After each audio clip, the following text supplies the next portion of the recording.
And it says we are live. Well, at least that's what it says. Is it live? I think it's live. Wait a minute. Why isn't this done? Hey, there we go. See the video's logo right here? Nice, huh? Videos? Don't forget to watch those ads. What's happening, Master? RC Master. Who else we got here? Chris, RC Carnage. What's going on, guy? I am just trying to figure this out. Where do I want to be here? I don't even know where I want to be. All right. So we have the Kraton EXB on deck again, once again. Am I mad? No, not at all. Because of the abuse that I'm giving this thing, yes. Is it aggravating that the rear diff, that thing right there, is it aggravating that my shims were wrong? Yes, but Horizon Hobby and or ARRMA, whoever it is, they are going to square it away. And since they're going to square it away, I'm going to do basically whatever I want to that diff that's in there. So if I feel like taking my MIG welder and getting in there and just throwing like a whole thing of MIG weld in there, I will. Obviously, you know that's not going to work. So I did try the, I had it here now. Now, where did it go? What a mess, man. What the heck? I had it here. So I had the JB Weld steel, right here. So I did have the JB Weld steel stick, right?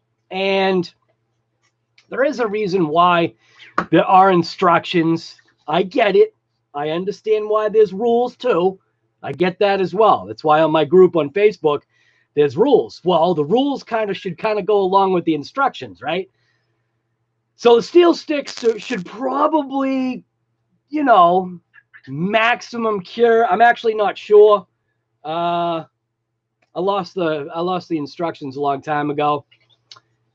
But one thing that I do know is that when you apply something like, say, like this, usually on a product, it will talk about like make sure it's free of grease, oils, whatever, contaminants, you know, all kinds of stuff like that.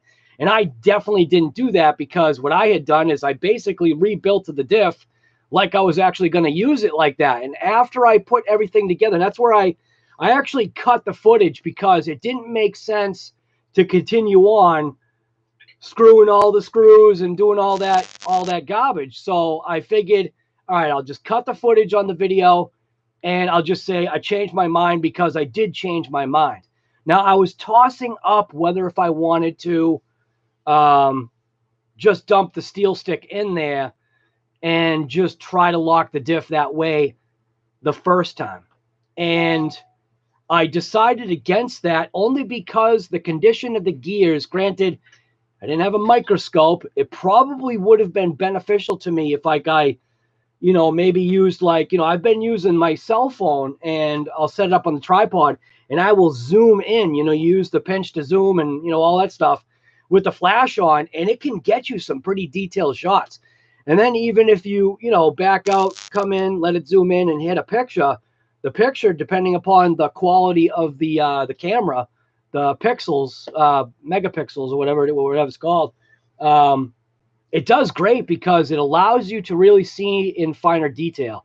Now, I didn't waste my time doing that. I knew the gear was damaged.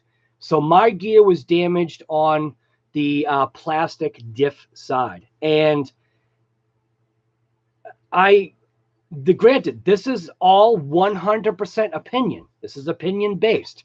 I do not see how they're going to be able to fix that diff without technically using shims that are designed like the LSD shims that they're using. And the only reason why I'm saying that is because when you look at, this is actually one of the shims that I replaced. And this one wasn't, I don't know if you can see that. Well, maybe you can. See how it's see how it looks like a plate now?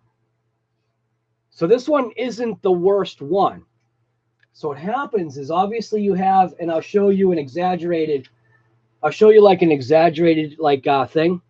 So this is technically what they're asking you to do, right? They're asking you to, and this is exaggerated.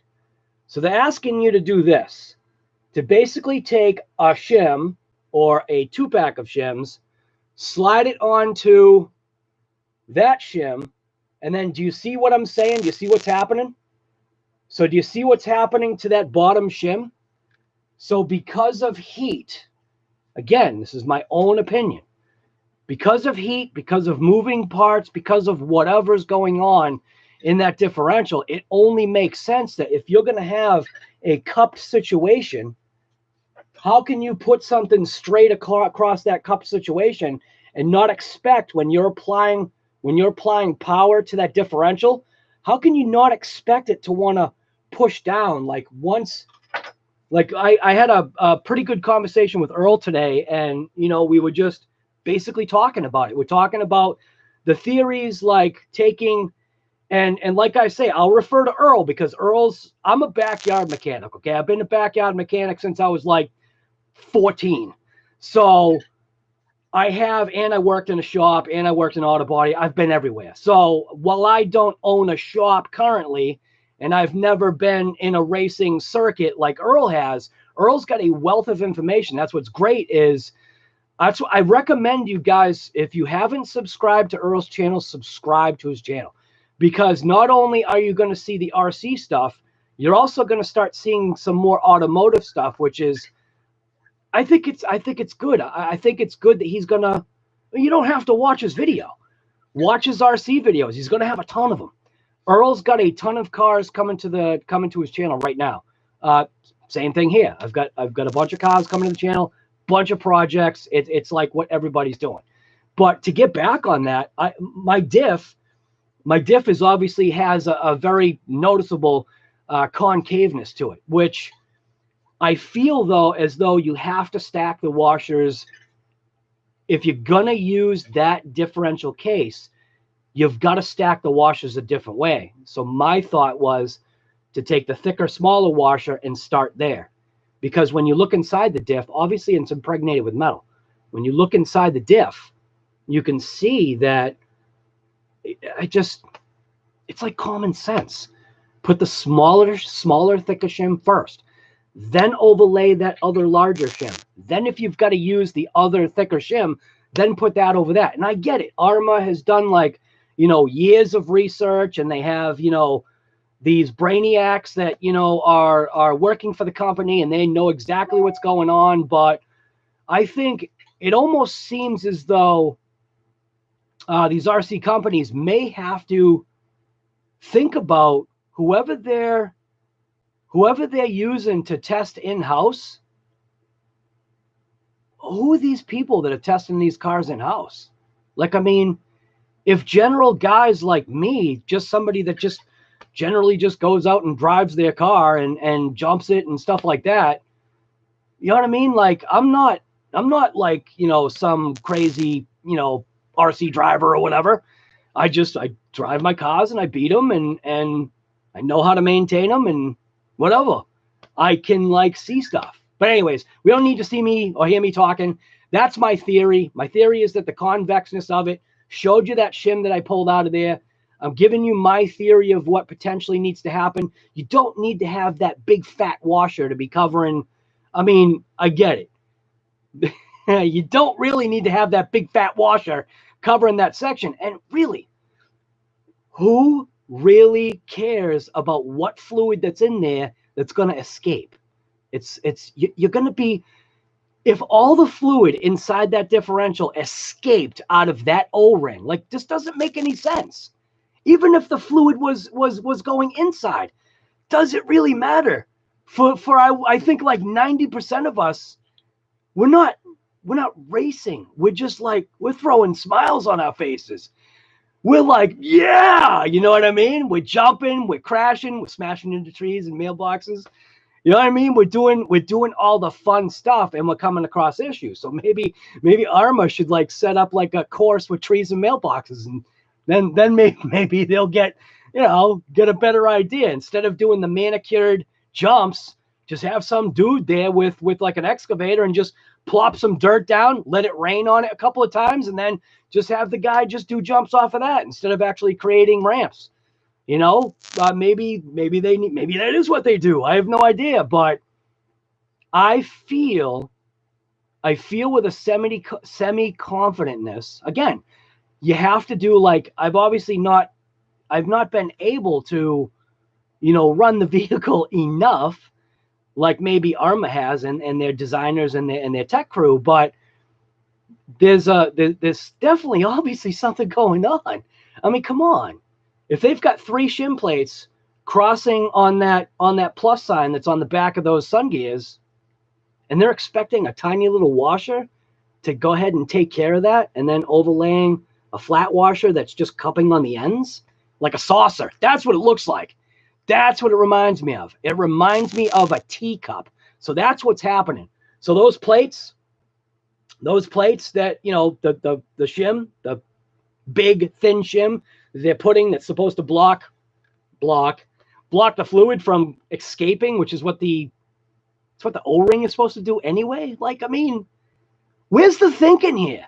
You know what I mean? So, and the only reason why I'm holding to that thought right now, obviously I haven't been able to do it yet.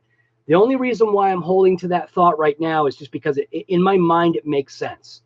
It just makes sense to stack the washers in a more appropriate way. It probably would be better to have an actual washer that backed up the entire gear.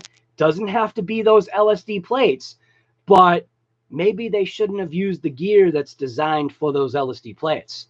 That's also something that I'm thinking is a drop the ball situation, because when you look at how the gear sits in there, it's just, I know you guys probably all know this. You guys have got to have your own theories on these EXBs, and this is just my theory. I'm obviously just doing this live, and it's just going to stay out there, and you know, I could be wrong, but I don't think I am. At least I don't see it in my head that I'm wrong. I mean, I'm never wrong. I'm just kidding. You know, I'm never wrong, right? I'm never wrong. I'm never wrong about nothing, right? Yeah. So anyways, so today on RC Guy Garage Late Night Live, this is basically going to be a late night live. I guess I haven't done one in a while. Hanging out with you guys, seeing what's going on. We can talk about some stuff. I'm going to work on the EXB. I'm going to try to pay attention to chat. If somebody is trying to direct something to me, like STL Scion right there, STL Scion did the little @ symbol with RC Guy Garage, and what it does is it shows up as a red square on my end. And it just makes it so that I can actually know that somebody's saying, hey, RC Guy Garage, I'm trying to, you know, whatever. You don't have to talk to me. I know you guys are all here to talk to each other, this is the whole point, man. You guys, right now, you're all in my shop, and I'm going to work on my car. I mean, if all you guys were at my house, you wouldn't be just talking to me. I'm just talking to all of you. So, yeah. So the steel stick almost worked. It was close. I probably just didn't give it enough care time. Either that or this Kraton is just a gear crunching monster. Could go with that. I do like this. I do like what they're doing with the center and front diff, though. And you watch that video, I have a blown differential in the rear. That's pretty much not even, you know, well, actually. All right. And I know that doesn't prove anything, but when I do this, I know that doesn't prove anything, but when I did that earlier and it was hot, meaning my rear diff was hot, it actually grinded, and I should have filmed it, but it's because everything was hot. So do you know what I'm getting at? So little concave there thing, washers flexing, things heating up, the gears wanting to spread apart. That was the conversation that I had with Earl today. Basically what's happening is it's the force of the gears trying to blow apart. Now on my diff, his diff was actually the exact opposite for my diff, which is weird. That's what's weird to me in my thought. His ring gear side of his Sun gear was the one that was blown out with broken teeth. Mine, I had no broken teeth. I just point blank had slippage. And right now I definitely expect to see some aftermath. Now I want to show you, you guys all know what diff fluid looks like, right? So like when you rebuild your diff, I'm not talking about, you know, when you look in a diff after you've ran it. When you rebuild your diff, what's the color of your diff fluid when you put it in? So this is one run on this EXB with 20 million. I think this is a riot. I really do. Oh no. This is my 20 million. All right. I balled it up. Initially it was balled up. And I threw it on my screw case, right? Screws, washers, and stuff like that I have that I just use, you know, like if I, you know, lose a screw or something on the rug. But that's my 20 million. So that went in clear and it came out silver. It's a pretty cool looking color. But I showed this earlier today. So this is obviously a magnet.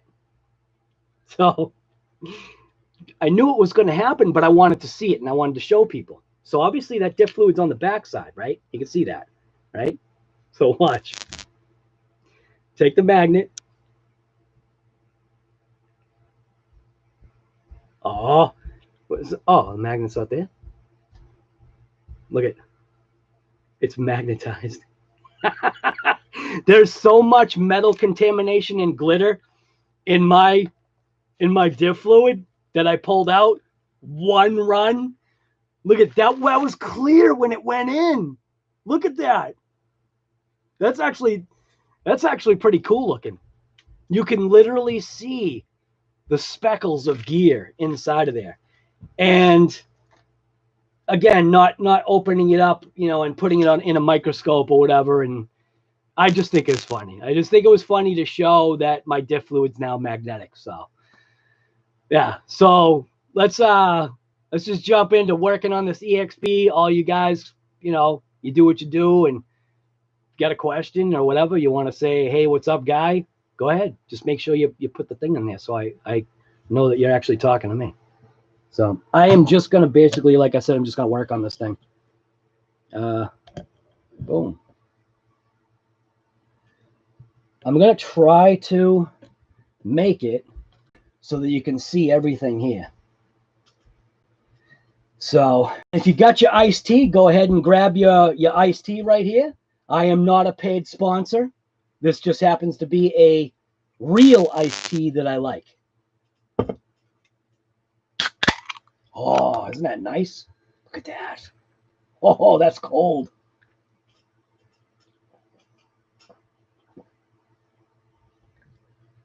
Earl Moorhead, what's going on, guy? So who's in here? We got Jessica Hyde. We got Jason Pittman, Earl Moorhead, RC's Finest, RC Masters here. Gucci, STL, BMC, and I think that's about it. Stack, what's going on, guy?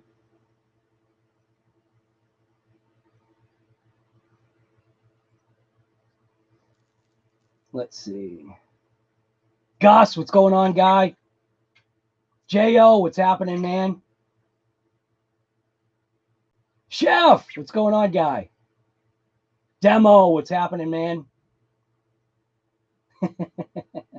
And now that I'm off camera, I can take my hat off so I'm not sweating to death. All right. All right. So, okay. So there's also been comments made, people, in which I appreciate. I 100% appreciate it. I never not look at and or don't listen to a comment.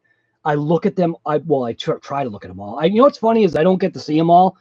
And it's random when all of a sudden I'll somehow come across this area where there'll be like 10 comments that I never saw. So I try to answer all the comments as I can. So somebody made the comment about why am I taking off so many things to get to my diff case, because apparently, from what I understand, all you have to do is take off 4 screws or something like that to get to this case, right? But the problem that I have when I do that is because of the stuff I use, the differential fluid that I use, I end up with this, which is a sandy grime that's usually along that edge. So the reason why I take all this stuff apart is so that I can basically make it so I'm not getting that junk in there. So I don't really want any sand in there. And I understand all you have to do is just take probably these screws, lift up the wing, and then these 4 screws, and then obviously, you know, these 2 screws here to release the sway bar. And I guess you can just pop that off, and then it's not an issue. But I just feel more comfortable taking this off. And I know it's a pain in the neck and you know, all that other stuff. But I mean, think about it. You still, I mean, I don't know. I just feel like getting the dog bones and stuff out of there. And that way you can kind of look at stuff. And it's my, I don't know. It's just, I guess it's my theory. At least it's the way I think. It's this junk right here that you're not seeing that gets all stuck in here. That's all grit and sand. Do you know what I mean? And there's some good boulders in there. So that's my story, and I'm sticking to it. Where's the paper towels? So don't forget to have paper towels. They are definitely your friend. I have no idea where the roll of paper towels is right now. Where the heck did that go?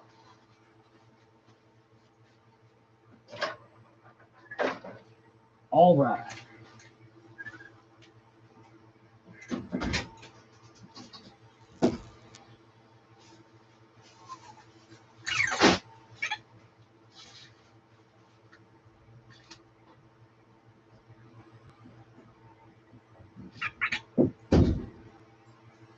So I have no idea where that roll went, but we got a fresh one.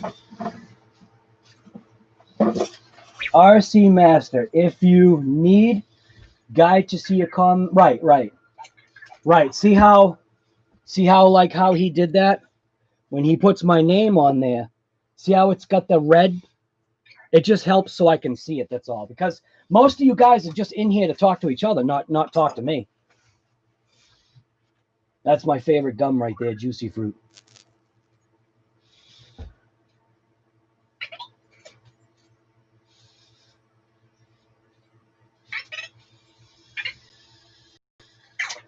James George. So from what I understood by talking with Earl, and I don't have a Kraton anything before this, but from what I understand talking to Earl, the problem that ARRMA was trying to fix was the ring gear breaking, as far as I understood with our conversation. That the internal gears of those diffs were fine. He says he had never broken anything inside, but he had broken ring gears. I believe he said ring gears, not necessarily the pinion. So I think if that's the case, then that's obviously why they tried with this redesign. So, but I actually am thinking about trying something, which I should have thought about this gasket first. So, doesn't look like that's going to fit.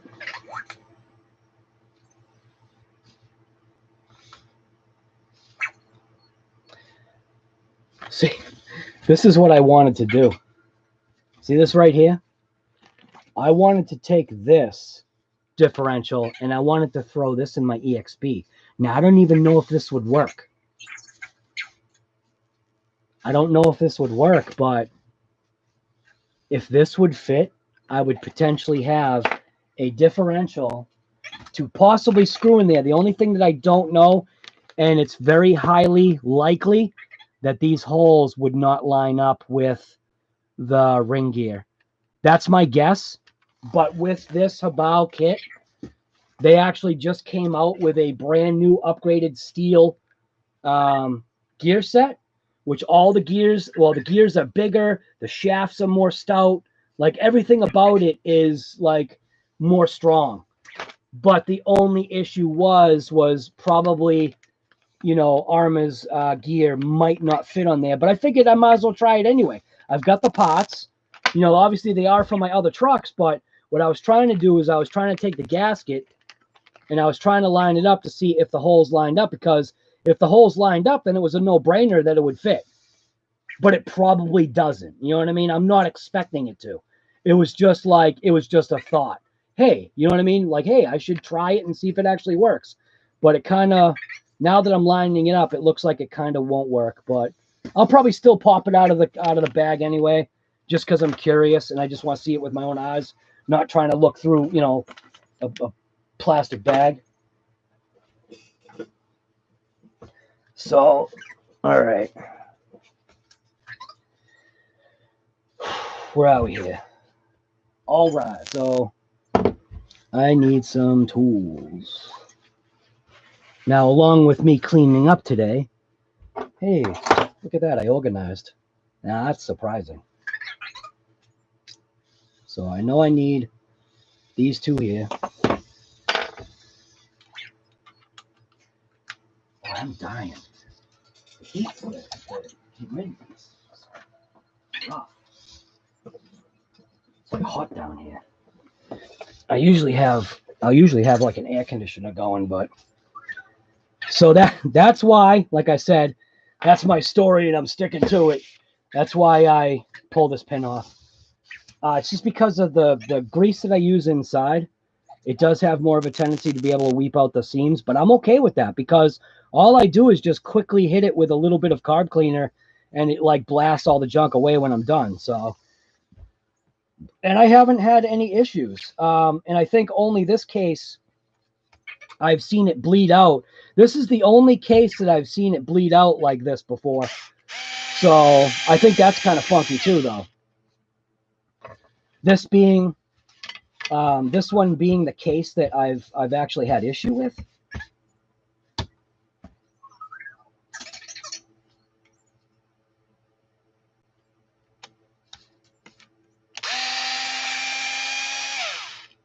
So this is why I do it this way. Like I said, that's my story and I'm sticking to it. I'm just joking. It is, though. See, I'm trying to do this under here. I can't even see. Where is it?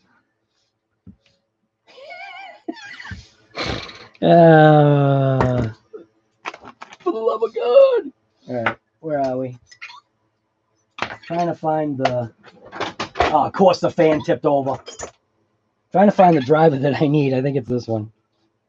Because I can't see the screws. I know they're here somewhere. Gonna be here all day. We got all night, right? For me to find that on the bottom. Where is it? Oh, it's probably... Oh, it's packed with dirt. No wonder why. Stupid fan tipped over. I'm dying here. All right. So the thing's packed with dirt. So I'm just gonna clear out the dirt.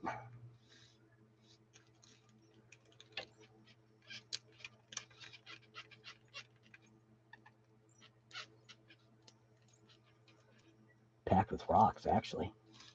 Wow.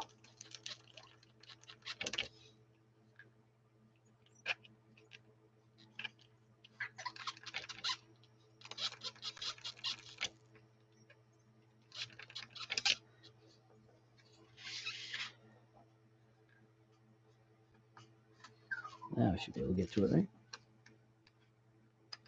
Still the wrong size? Yeah, I think I am. I think it's this one.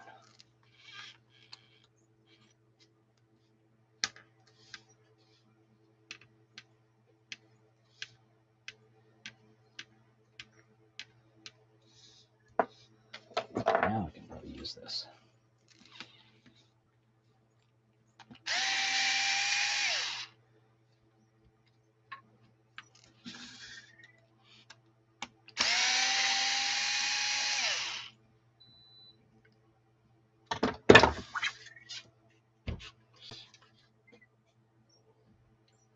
where am I? I need my knife. Where's my knife?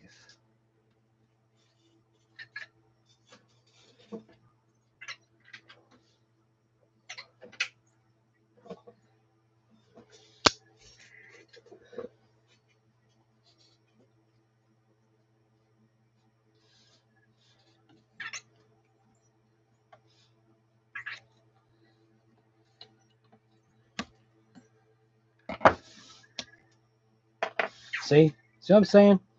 This is all the junk that I see that. I just don't want to get any of this junk in there. Granted, that was on the bottom, but what I don't like is I don't like when it's on on the ledges. So I end up with stuff like this, and I just don't want to get that in there. So I just feel this is just for myself. This is just how I choose to do it. I'm not flaming anybody for how they do whatever they do, because that's why they do it their way. So I just do something, I do something a little bit different my way.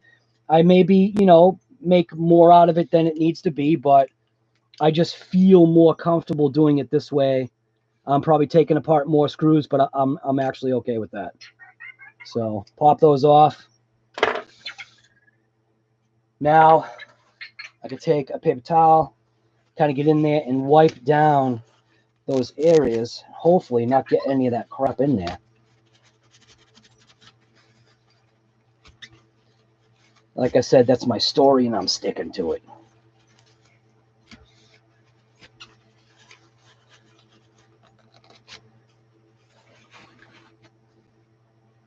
So now I got to get my drive here, switch bits, or is that one for that? Okay.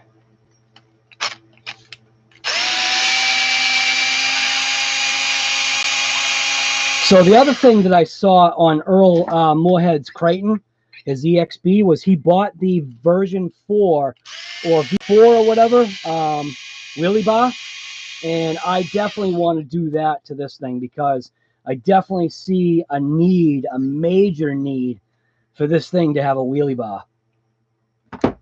So crank that up and out of the way just like that. Go after these screws here.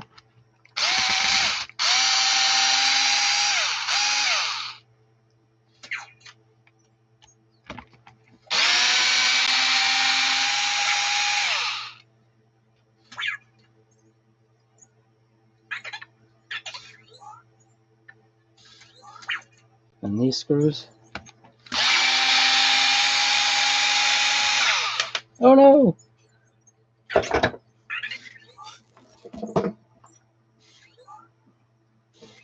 All right.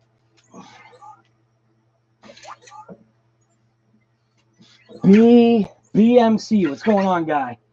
How do I like the... Oh, dude, you know what, man? How do I like the GT5? Now, granted, I haven't been able to do a lot with it because this is the first vehicle that I've obviously used it on. But I will tell you that I'm very surprised at how easy it is now. Now that I kind of figured out a couple of little things, it just took me, and I didn't jump into an instruction booklet, and it probably would have been faster and easier to do that. But I got to tell you, man, sometimes don't, well, how do I say this? This is my opinion. Sometimes don't waste your time looking in an instruction manual. Try to figure it out. But just know if you do it that route, you potentially could wreck stuff. But that's the way I've lived my entire life. That I think what I've done is I've trained myself to be a different kind of I've trained my eyes and everything just to do things different. You know what I mean? No manuals, just literally figure it out. And I'm sure, like, if I was, for my scenario, it works. I don't need no stinking manual. So, well, every once in a while I do look though. Like that stupid Firma thing. That thing was kicking my butt. I knew I had to look into a manual for that. And I look into the manual and the manual is wrong. It's like, so I look to a manual to give me the answers and it's wrong. Like, come on. That's why. Don't bother looking at a manual. That's why. Just don't do it. You're wasting your life. You see how I line up my screws down here? I do that too so Venom can't get them. You're wasting your life. I made a crawler Kraton from longer shocks, different wheels, and a handbrake. Are you serious, dude? Thunder RC, that actually sounds pretty cool. The manual's teasing you, right? Earl, come on. I dive into a manual and the manual's wrong. It's like, how is that right? That's about as right as Traxxas XMAXX rear bearings. That's about as right as that. Oh, did I just say that? And obviously, like, as I go, because I'm taking things apart, I'm going to go ahead and clean these areas as well. So, you know, like I said, I mean, yeah, I definitely appreciate people telling me that, you know, Guy, you don't have to take that much apart. I definitely appreciate it. So please don't think like I'm some kind of person that doesn't listen to stuff. I do. I like to, you know, I like to struggle. I like the struggle. Let's say it that way. But, you know, I'm cleaning my stuff as I take things apart, you know. And it also gets me familiar, too, with stuff. You know. I think it's a good way to do stuff. If you see all the junk that's down here on this thing here, there's a lot of junk on here now. This was all cleaned off. So I got one more screw right there, and then this should just pop right off. Oh. Now here comes the reveal. So obviously when we pull this off, this isn't going to be the issue. This is obviously just going to be orange, okay? Because this is where I keep, you know, this is where my special diff fluid is. So we'll pop this off. And look at that. See, that's how I like to see my fluid. Now that is completely coating the gear. That's why I like to use this stuff. And yes, does it weep out the seams? Yeah, it does. A very slight amount, but if you pay attention, it's also potentially stopping stuff from coming in. But with the way this stuff works, I really like its, we'll get technical, lubricity. I like what it's doing. And I won't put this under the car either. I almost just did that.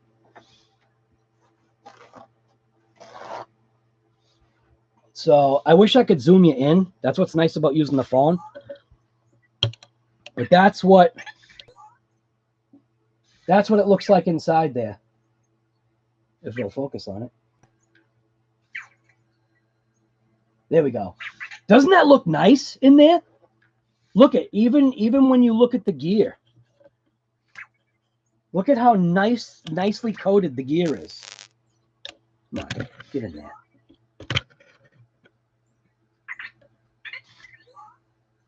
See how nicely coated the gear is? That's why I like this stuff. That is 100% really the only reason why. Because it coats. You know? And when this thing is obviously bashing around, when the fluid gets slung up, because obviously, you know, it's spinning this way. So when the fluid gets slung up going that way, which it almost just popped out. So when the fluid gets slung up going that way, when it lands, it has a tendency to drop the fluid back down. So it's almost like it's constantly cycling the fluid because it's not sticky. You know what I mean? It's very very slick. That's 100% the reason why I like using this stuff. And I mean, unless I find like reasons why not to use this, if I ever find a reason why not to use this, I'll change my mind then. But for any other reason, nope. I really, really like this stuff. I will use this for every single RC from now on. that has a ring and pinion.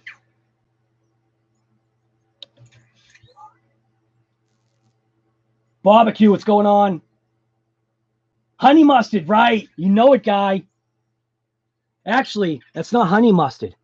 That's that McDonald's Big Mac sauce right there. That's that secret sauce from the Big Macs.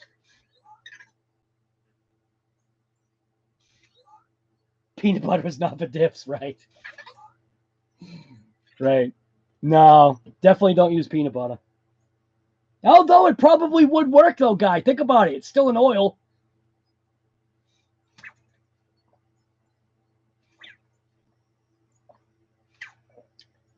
And the oil, peanut butter, or peanuts have a natural oil in them. So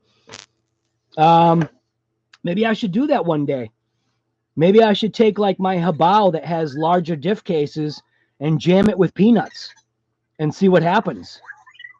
I think I should do that. Literally, the gear would probably turn it into peanut butter, wouldn't it?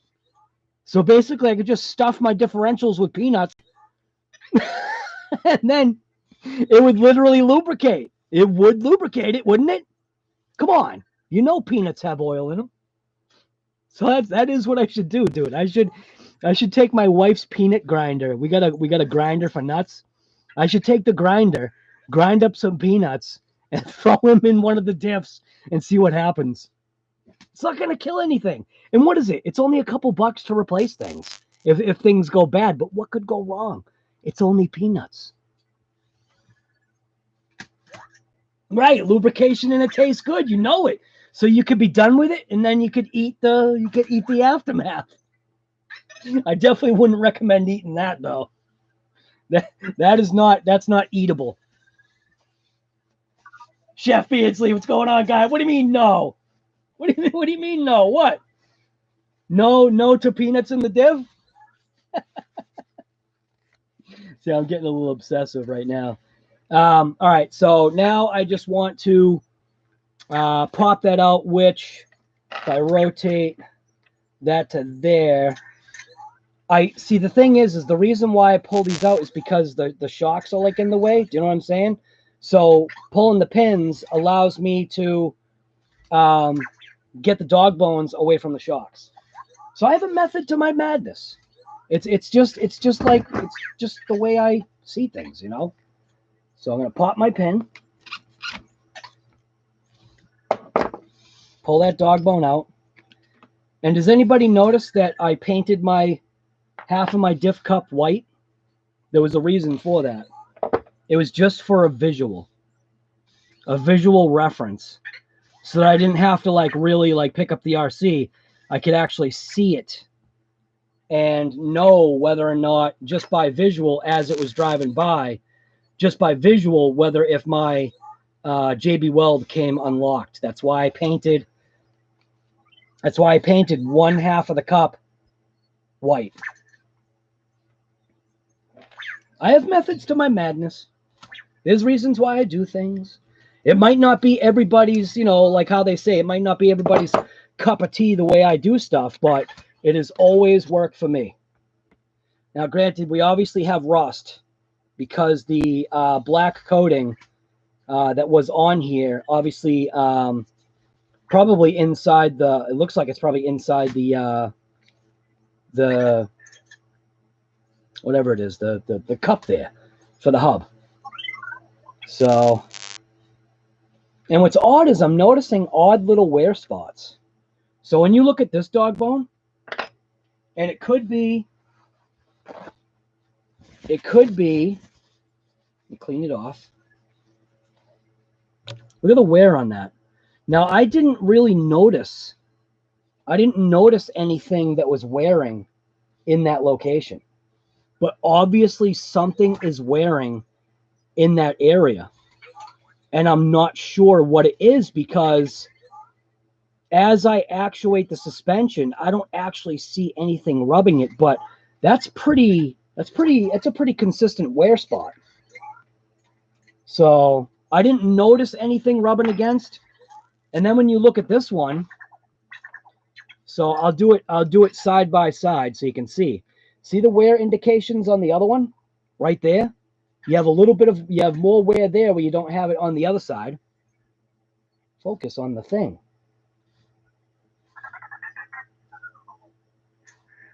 Why do you have such a hard time focusing here? There we go. See how there's like a line on this one? So I don't know. I don't know what's rubbing. I didn't really happen to notice anything. Now I should be able to pop this out. Oh, we got some carnage. But see how that looks in there? That is how I like it. That's how I like it to look. It looks nice in there. You know, it's doing its job, and it's very easy to clean out when I'm ready to clean it out.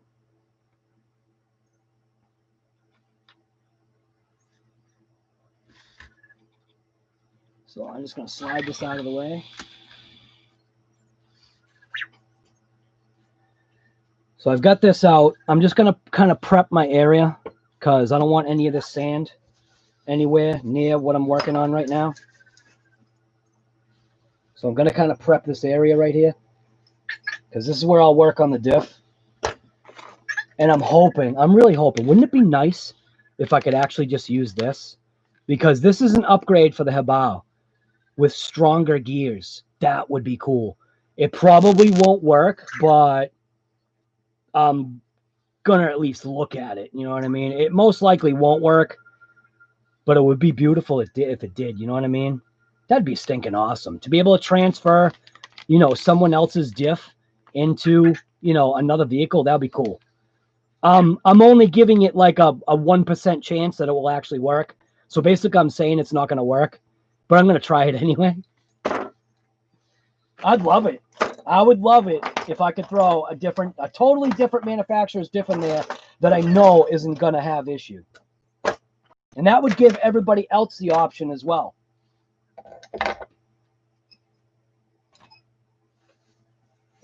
All right here.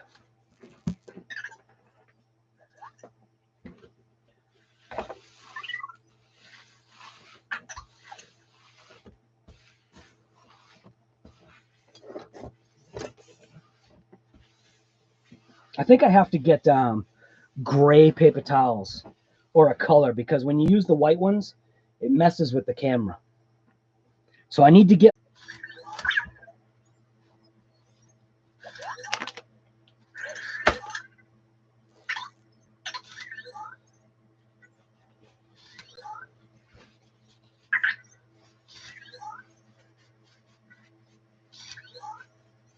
Yeah, you know what, Chef, I think it's so you have to back out and watch an ad because my channel is on an ad right now. That's messed up. Imagine if YouTube actually does that now. They make it so you have to buffer. So that way it kind of ticks you off and you hit refresh, so you have to watch another ad.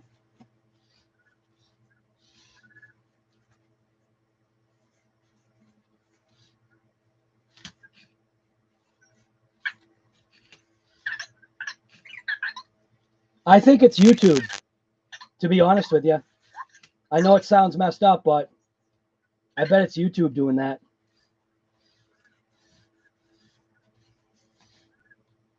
So I'm pretty confident this isn't going to work. Just looking at this thing is like way smaller.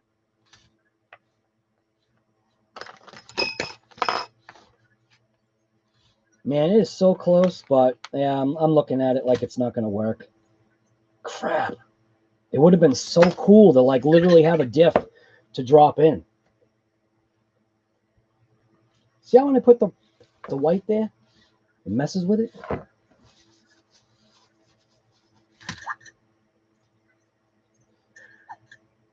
All right.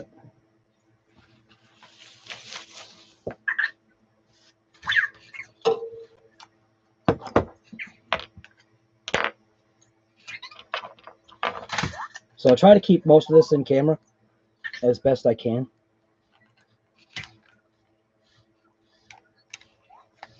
Come on.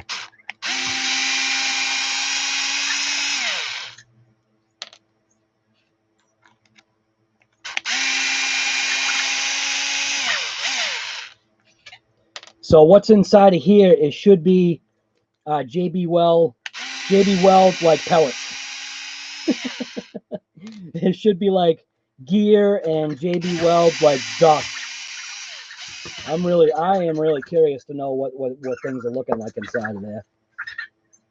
Watch it be just like a big massive thing of just JB Weld in here. So here comes the reveal. I'm gonna try and do it so you can see. So you get to see it probably better than I do. It's coming apart. Oh, look at that. Well, look what we got here. Of course, you won't focus. So that's what we're looking at. For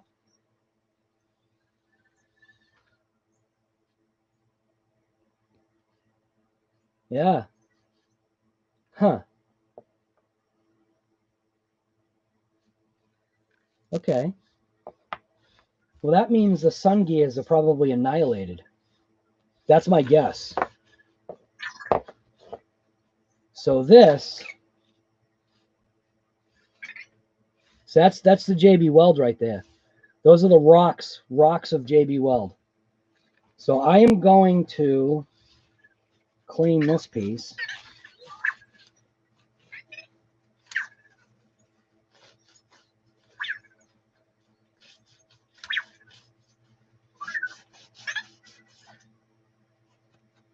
So it cleaned up pretty nice. So obviously I'll use brake clean, and I'll clean all this up with great brake clean, but it yeah, that's actually okay. Huh. Okay. Cool. But inside of here, this is where it's a mess. So, and that is definitely, that sun gear is doing nothing. All right, so I'm going to pick this apart now. So I got my Harbor Freight picks here. Hopefully this will be enough to pull this thing apart.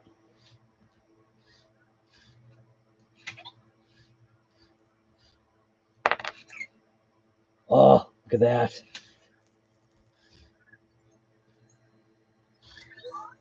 So it tried to work. It actually did. It actually did try to work. Wow. The gears are actually clean. So, all right. So let's get a look at this sun gear here.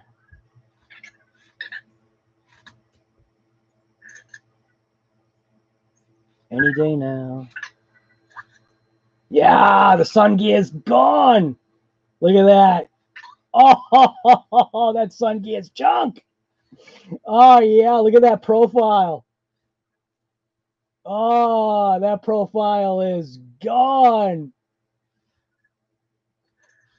Yeah, we got broken teeth. Right? Is that broken teeth right there? Yep. All right. Well, yeah, this thing is junk now. So there you go. There's the sun gear. Got a couple of broken teeth. Definitely wore that gear profile down. So yeah, it's junk. All right. Well, whatever. I knew it was happening. You could hear it. I beat the crap out of it. So I'm going to try and see if this will pick out, because that was one of the things that Earl was hoping, was that this would actually be able to pick out. So I'm going to try to see right now. Boy, that center is solid. So I'm going to see if I can get this whole unit out by just picking it out. I'm hoping that I should be able to pull it up. So I'm going to raise up the camera. But it did work in the center, though. If I had let this cure, this probably would have worked. But it was my impatientness, and obviously the oils definitely hindered probably its curing ability.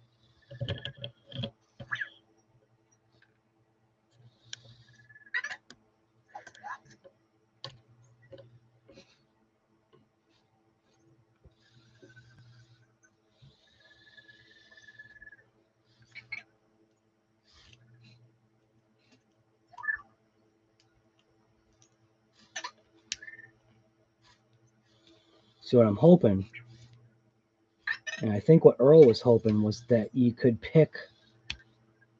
Yeah, look at that. I think it's going to come out. Because the oil's coating the sides. Look at that. It's coming out as a whole block. I think it's coming out as a whole block. Yeah, it's coming out. Here we go. Slowly coming out. Here we go. Release the Kraken. See? Stupid program.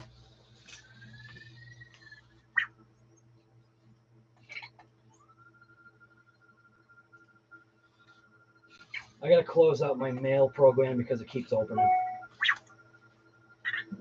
So, just like how I kind of expected, and Earl as well, it is able to come out as a block. Look at that. The entire thing is coming out. So I wonder what's salvageable if that's the case. There we go. There we go. Bam. And look how clean it is in there.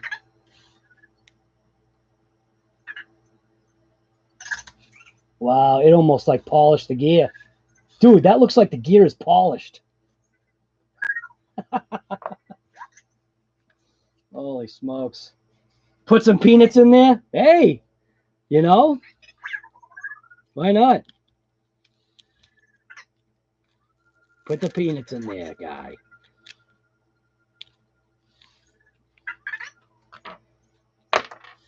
All right, well, I mean, I could flush that out and clean it.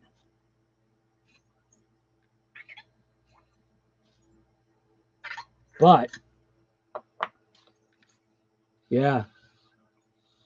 This gear almost looks like it's polished. Doesn't that look like it's a polished gear? It looks like some teeth are missing, too. Is that teeth missing? Can't tell right there.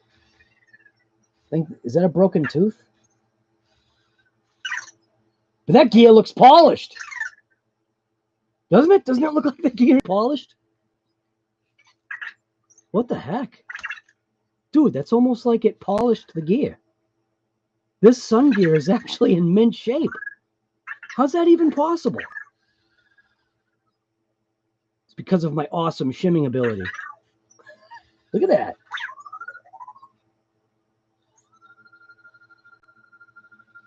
Dude, that thing is polished.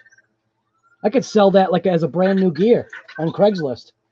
Brand new, high polished sun gears for the Kraton. Brand new.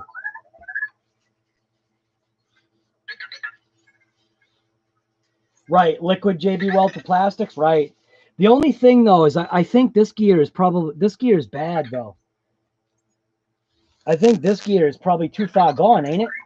Look at that profile on there. That's like, it's literally like the profile of the Spider gears. Come on, focus.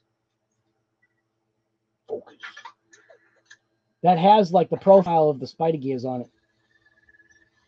And it's missing a few teeth right there.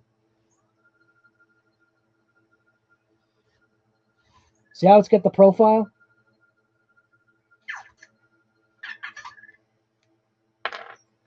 All right. Well, what I wanted to see is it possible at all for this to fit the Hobao? It probably won't. It can't be. There'd be no way this would work.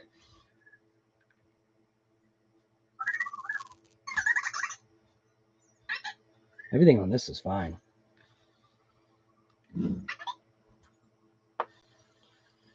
But there's your drop-in gear set. The JB Weld definitely welded the center kind of sorta. Looks like the very center is the gears will slide apart, but it looks like the very center is solid. I think. Let's pull this apart. So there's a plate. There's another plate. Another plate. And a plate and a gear. Now, since this gear came off, see if we can see that gear. That gear almost looks like it's actually okay. I might be able to clean that up if that's that's a possibility, man.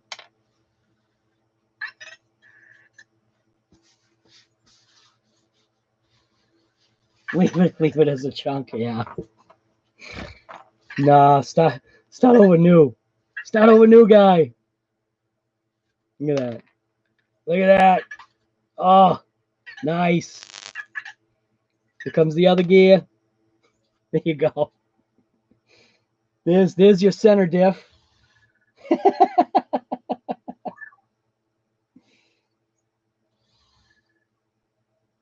So there you go. It's actually cracked on the backside. So all these pins will come right out. Yeah, look at that. Look at that. Wow. This totally worked. Look at these pins.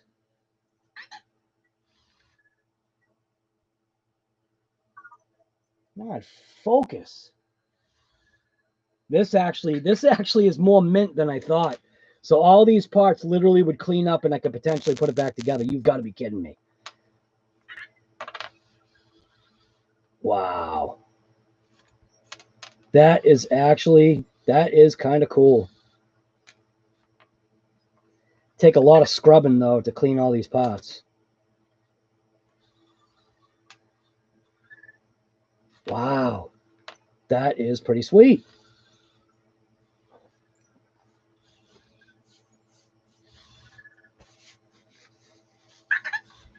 All right.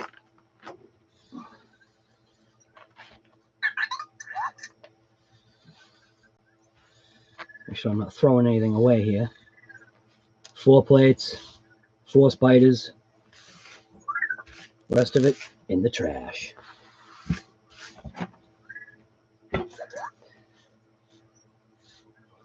So I'm just going to open this bag anyway, just to open it.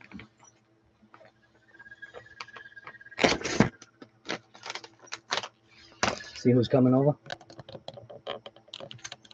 Hey, Vector. What are you doing? You don't know?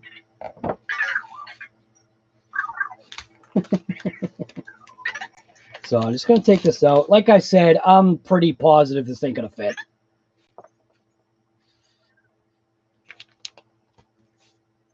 Yeah. Nah, no way. No.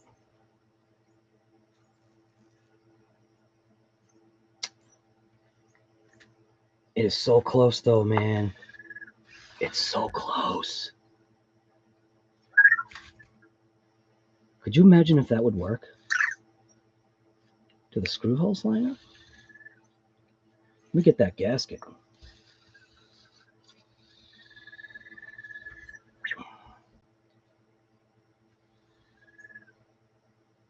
That gasket. Is that gasket lining up? No. No, it's just the slightest amount off. Pretty sure. Pretty sure it's just the slightest off. And I think these screws are different too, right?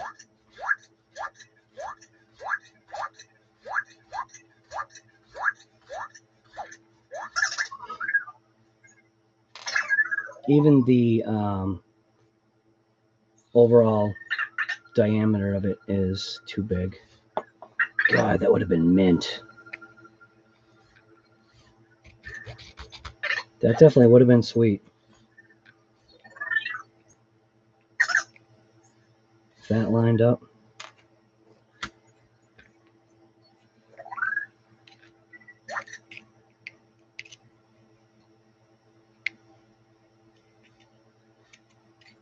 Yeah, no. No bueno. Dang. That would have been cool. It's just the slightest amount off.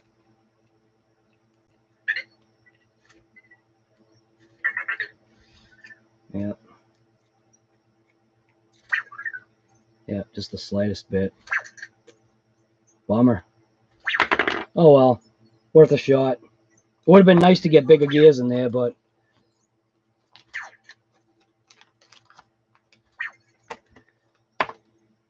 right. Well, this is obviously just going to be a cleaning process just to get all this junk out of here.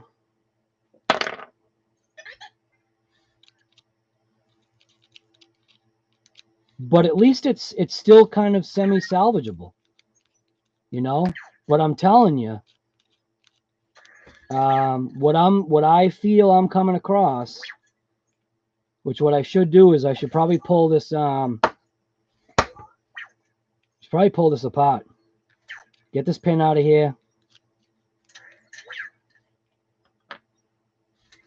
Let's see. Line it up.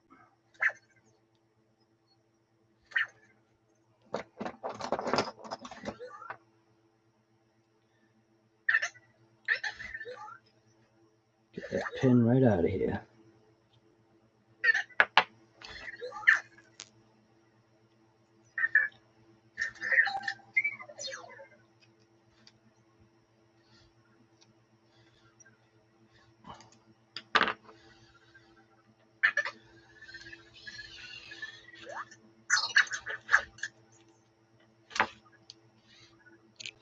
Huh. I wonder if the JB weld actually got into that hole, I think.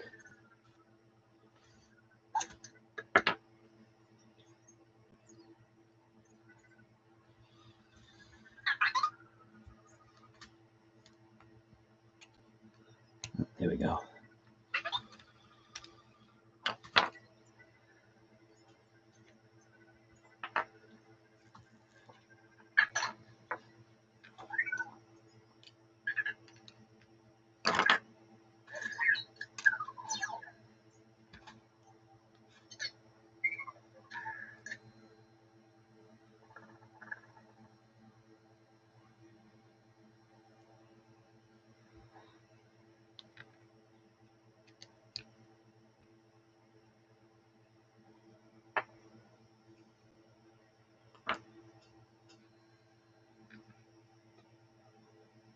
So what I ended up doing was I did the shims the way they had said for it to be.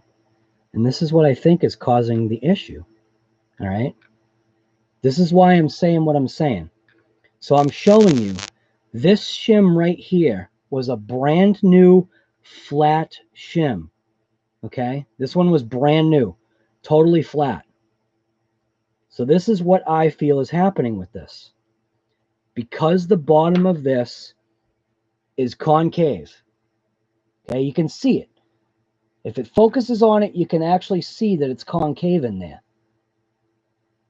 What my theory is these washers or these shims right here being a thicker thickness and, you know, obviously together, creating heat, causing this to malform. As this one malforms, it actually sinks down further into the convex shape of this. Where on this side, it's not going to do that.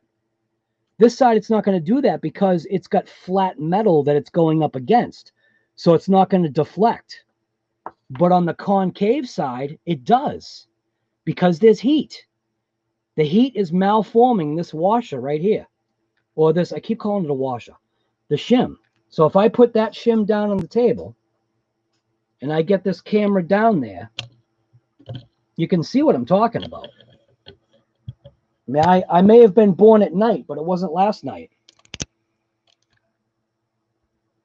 So when I take my pick and I go onto that edge, look at how much that thing tips up. Okay? See that? That is stuck. It's because this washer right here fits inside of that edge.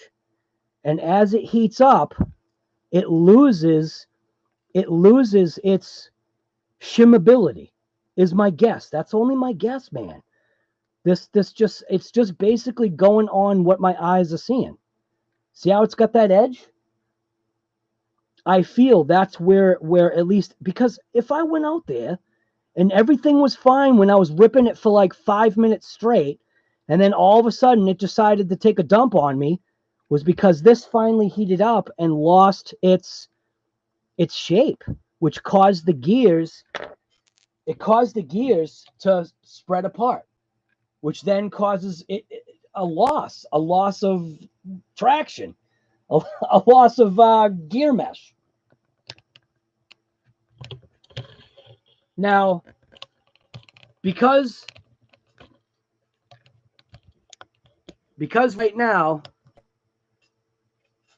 we have a professional mechanic in the room right now, and I'm not talking about this room.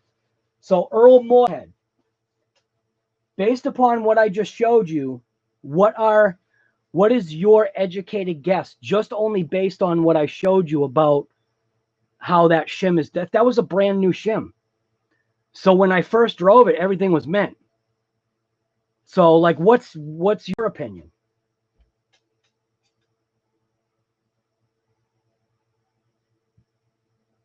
You were born on Monday? Wait a minute. You were born on a Monday or a Friday?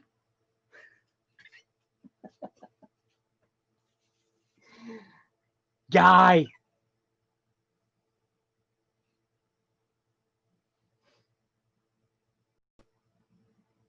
No one? Nobody has any thoughts? All right, I guess I'm alone here. I'm alone in my thinking. But that's what I'm thinking. That's what I'm going with. I feel that's what's going on. When you look at the back side of this, right? Look at the surface area. Look at the surface area that contacts the shim. There's nothing flat. Every other sun gear that you get, like right here, every other sun gear that you have, right? I'll give you two representations right here. Every other sun gear you have is completely flat across the plane. Okay? But this one's not, because it's designed for those special plates. So you decreased your surface area. So it's sinking down and in. Now this washer, it only covers, the small washer only covers that plus sign of the plate. See what I'm saying? That's where I feel the flaw is. You know, these sun gears totally flat across the plane. A big washer, this would be riding on a washer. So I don't know. Again, like I said, that's just my theory. Right. I think what happens is the shims almost need to be, this was my opinion, the thicker, smaller shim should go on first, not the big one. Because then you have to step out. Do you know what I mean? You have to fill that gap. So you put that washer on first, and then you put the bigger washer on, because then it's kind of stepped out. You know? But that's where I'm at on this. Again, I'm no technical wizard here. The technical wizard is in the chat. But that's what my mind is telling me that's going on with these diffs. Or at least the rear diff. They used the wrong gears. Basically they used the wrong sun gears. They cheaped out. Kind of. Or they just should have used better shims. Or they shouldn't have had a concave diff thing. So that's my guess.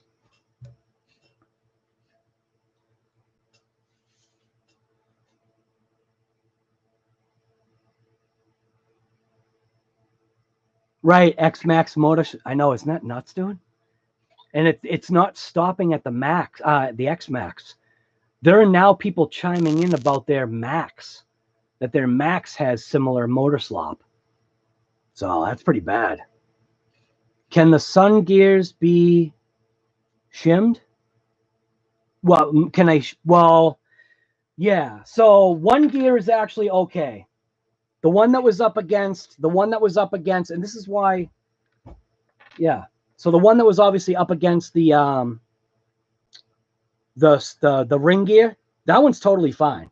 From what my eyes see, it's literally now just a polished gear. The profile looks okay. There's a little bit of mess up right there. I'd obviously have to dig out the junk. It's obviously the gear is compromised. Like, see right there? I can't tell if that's junk or if it's the gear. But this one's severely compromised now. That one basically now has the profile of the spider gears. And we've got 1, 2, 3.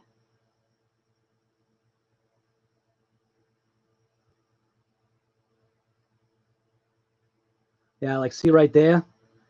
See how the profile's really gone now? So if I was to throw a straight edge on that, you would see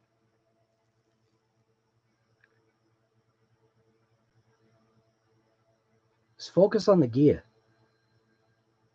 See how it's exactly the opposite? See how these gears kind of crown? So with these gears crown, basically this gear does the exact opposite. Come on. Just focus on it. Come on. What the heck is this thing focusing on? Focus on my nasty fingers. Whew. There we go. See? It's basically what happened is the profile is gone. It's basically the exact opposite now. Probably could, and I think what you're getting at is, could I shim it to the point of where I'm really tightening it up and stuffing it? I think that's what you're kind of getting at. And I don't know if there's enough room, because you only have just so much room on this shaft. Do you know what I'm saying? So you only have enough, you only have just so much. And I don't have it's not like I have a lathe or something to mill it, but you can only go so far this way. Do you know what I'm saying? I'm trying to see, is it focused? So you can only go so far, you know? Boy, look at that thing. That's getting a good look at that thing. So you see where the bearing's riding, right? No, the bearing rides on the outside. Never mind. Don't listen to me. That is where it rides on the outside of that cup, kind of like a race. Boy, isn't that funny? Like, it's got that groove. Like you could almost put like oil or something in there. That's why I always oil these when I put them in. I use it, I call it pre-lube. Like I'll just take like a shock oil or whatever I've got on hand, and I use it like I use it like an assembly lube, I call it. So like when I would put these parts together, I'll throw an assembly lube on there, which technically kind of will ride in that slot and kind of, you know, for a maintenance period, kind of maybe do its job. Probably really not really, but I don't know. Maybe I should start using that orange grease like as an assembly lube. Wouldn't hurt. It cleans off real easy. It's just going, it'd be inside the diff anyway, or inside the housing. So that's what I'm going with. RC Guy Garage here. I'm going with, obviously, the shims, a point blank. It's not the thickness of the shims. That's my guess, man. Just based upon the evidence that I have right here. Like I said, this shim was brand new today. And it's got the same groove. It's got the same groove that the old one had now, which kind of proves the point. This shim was flat. Now that has sunk down into the concaveness of this diff housing or whatever, differential case housing cup. So I don't have the right words. That's just the way I am. Jessica, has that been moving in and out? I want to say no, because I'm going to say no, because obviously when I shimmed it, it probably took away any movement because I added extra. Did I add an extra shim? I added an extra shim on the opposite side, but I think it equated to factory. I don't know. I didn't waste my time like measuring and stuff. I didn't really expect it to survive, but I wanted to try it. But like Earl said, maybe use the like what he did. He used the plastic. And I think I mean, granted, he hasn't taken his apart. Earl, take your diff apart, guy. Let's see what it looks like. Yeah, I don't know. I don't think he's having any issues, so why should he take it apart? I had issues, so that's why I took mine apart. I could probably shim it, maybe tighter. I don't know, man. I wish I had one of these gears though, because that would literally solve everything. I don't think I have anything that has those gears like that size. I don't think I've got any other diffs that would have that gear. Yeah, I don't know. And because this is the brake clean that I use, not on my cars. This is what I use in the RC world. This is just junk, cheap. It's like $1 a can for brake clean, and it works great. I just spray off the RCs. I blow them off with the gun. Good to go. So, anyways, I don't know. Did Earl ever answer?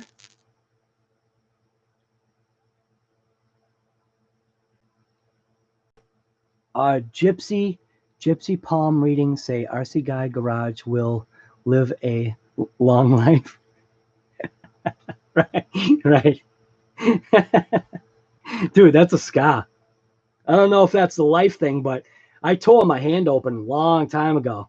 There's a nasty scar that goes all the way like this. I basically almost like losing my finger. Rip.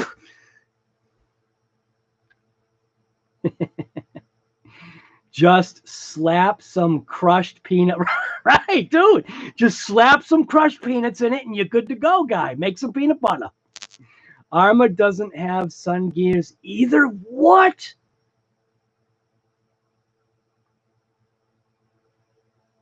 Super Tech? What? Your husband's nickname? That's awesome. Super Tech. Fill it with loose screws, right, dude? Fill it with glass. Why don't I just fill it with sand? That'd do it. If I could pack some sand in there, that might work. Then again, that might create glass. Diamond dust. I could fill it with diamonds. I'll take the Outcast to diamond dust. The Outcast will pick up some diamond dust for me. I'll take it home, and then I'll empty out the diamond dust that the Outcast collects right inside of this diff. That's a plan right there. Fill it with diamond dust. It won't go anywhere. You know, like the XMAXX. It won't go anywhere. I love my XMAXX, actually. I am happy I bought it. I'm just bent out of shape because of their, because of their piece of crap warranty process. It's a bunch of garbage. It really is. My personal opinion, Traxxas is losing money. They're going down. So they've changed their tune about how they're doing their warranty stuff. They're creating it harder for the customer.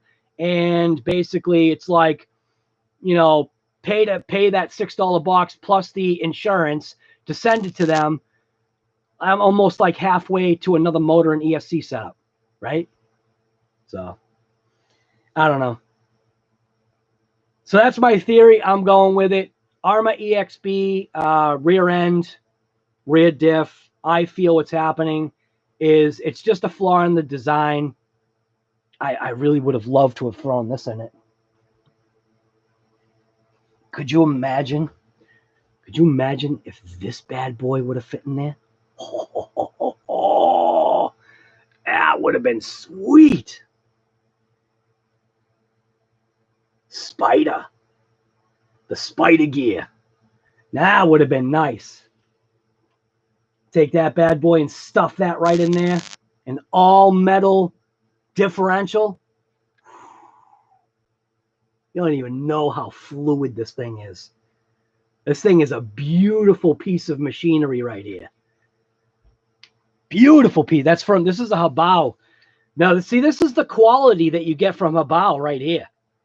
This is a Hobao Spider Diff. This thing is a thing of beauty. So, I can't wait to use that bad boy. Would have been nice if it fit in this thing. It would have been like called blasphemy, right? Earl, let's not get started. Let's not get started in our right Detective RC, right? Right. Oh, Outcast, Felony. So someone we know is gonna throw out some pretty good videos pretty soon. GRC, just slap. So right, so you're the one that said the crushed peanuts. Dude, man. Yeah, I should. Just throw some crushed peanuts in there. I still have some more steel stick.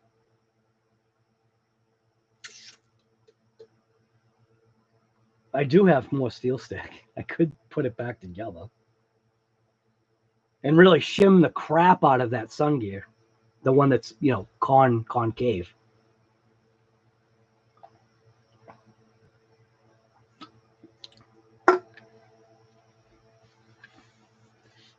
Make sure you don't wipe your mouth with a greasy paper towel. So anyways, what's everybody up to? Anything good today? Felony got copyright before I could sneeze. Guy, you think Traxxas is going to win the lawsuit against? I hate to say it. I actually don't even want to waste my time talking about that on the live, because it just is what it is. It's just is what it is. Talk about it on the Facebook group. Like I said, people think like I hate Traxxas. I don't. I own, how many Traxxas vehicles do I own now? 1, 2, 3, 4, 5. I own either 5 or 6 Traxxas models. I think it's 5. So I don't not like Traxxas. I might not like their price, but there's a reason why you're paying that price. So, and that conversation's been gone over and beaten. What do they say? Beating it with a stick, or what? It's like beating a dead horse, or whatever the term is that they use. Chef finally got that video up. That's about it. Just chilling. Nice. So Chef, you just uploaded your Outcast video, your running video. I got to tell you, now, granted, I haven't seen all of the footage from Chef's Outcast run or his rip, but he shared one thing with me that if you don't watch his whole video, you got to at least watch that part, man. I won't even say what he did, but I'm telling you right now, his Outcast did this. Like, I mean, yeah. So jump out of here. As long as Chef's video is all loaded up, which it looks like it is. So it says ARRMA Outcast 8S. Can I actually, I'm going to see if I can put that in chat. I'm going to put your video in chat, Chef. Or can you? Everybody, oh, no, crap, be quiet. I don't want to get a strike. Copy. Because I know Chef will strike me. You're like, you copied my video. So there's Chef Beardsley's video. If you want to jump out of here and go check that out. There is definitely, at least that part, that's the part that he shared with us, the moderators. Man, the Outcast took a hit that even Duper Dash didn't do. How about that? Chef put a beat down on that Outcast, one beat down that Duper Dash didn't even come close to. How about that, Chef? Guy, go, everybody jump out of here and go watch his video. Telling you, you might like it. Right, right, your first heart attack? Chef had his first heart attack with the Outcast. The rest was meh. Well, did you put a timestamp in it? If you put a timestamp in it, if you want to see the epic, smash, go to timestamp that. You still get the view. I'll watch it later tonight. All right, Trash Ninja. Nice, man.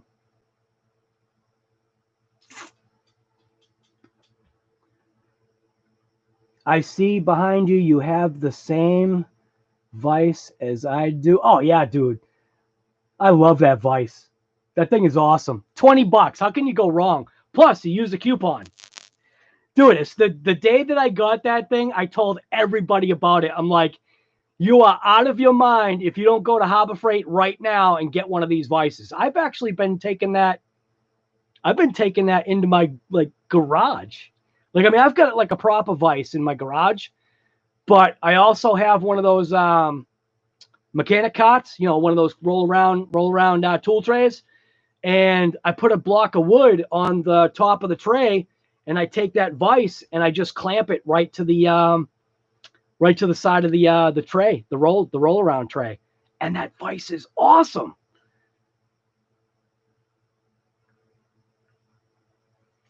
Let's see here.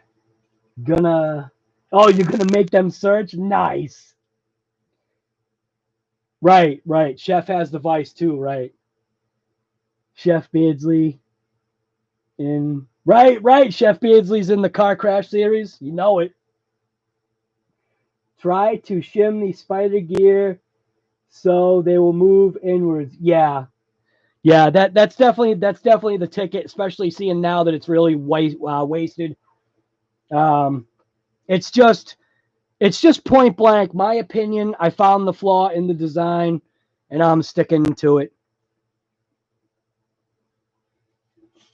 Earl, Guy, do you agree? Come on. I didn't see whether if you said you agree or not. Do you think I'm right? I think I'm right.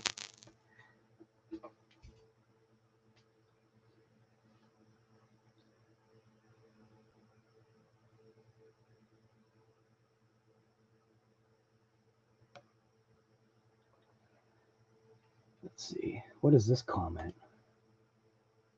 Grammarly. Stop playing. Okay. I'm not buying everyone having rear diff problems. Yeah, I don't know, Guy. So I just answer it with yeah. I don't know. I don't even know. Yeah, I don't even know. It's the best way to answer sometimes. So, RC Guy Garage here. I'm gonna have my merch. It's gonna have like stupid sayings like I don't even know. It's gonna be like and it's other people that have been telling me like I should just do it. And I think it's funny. I think it's weird though. But people like have been sending me like personal messages like on Instagram and stuff, and they're like, you should create this shirt, put your sayings on it. And I'm like, why do you want a shirt with me like with a phrase I say on it? It doesn't make any sense. I wanna scrub through, Chef, to your I gotta scrub through to find it. Where is it? I can't wait to watch a video. Actually. Oh, this is it right here. Oh, can I mute it?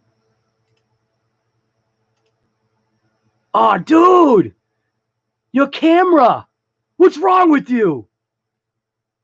Oh, no! No! It's like that. Ah, crap, Chef. Oh, no. It's not bad, though. I see what you're saying, though. I see what you're saying.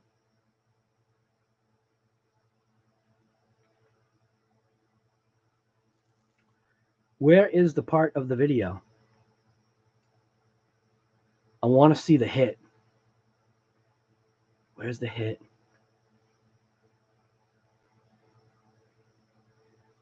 Oh, here it is. This is it, I think. Play. Right now, I'm watching Chef B. This is it. This is the hit. Here it comes. Boom! Oh, my God. Dude!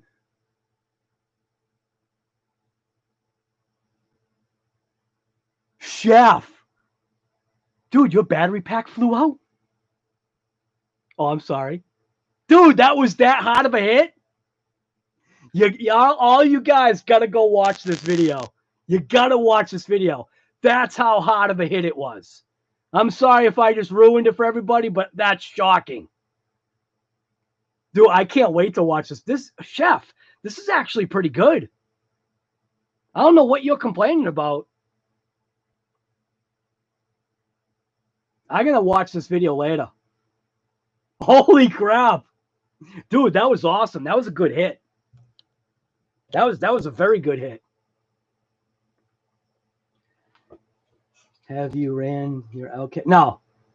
Nah, because I've been messing with this thing.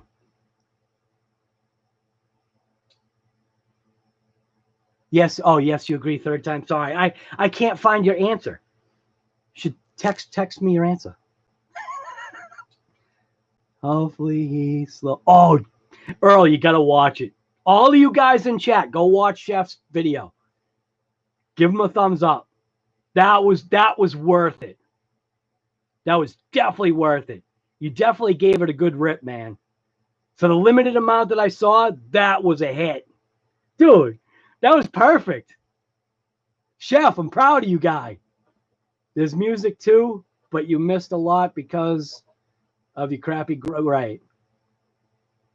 Would anyone watch if I did a video? I doubt it. Never watch a movie. Never watch a movie with RC Guy Garage. What? What? Never watch a movie with RC Guy Garage? I don't know what you mean. Am I that bad? Why? Because I got to put my hat on. Because I look like a grease ball right now. I would watch it. Right.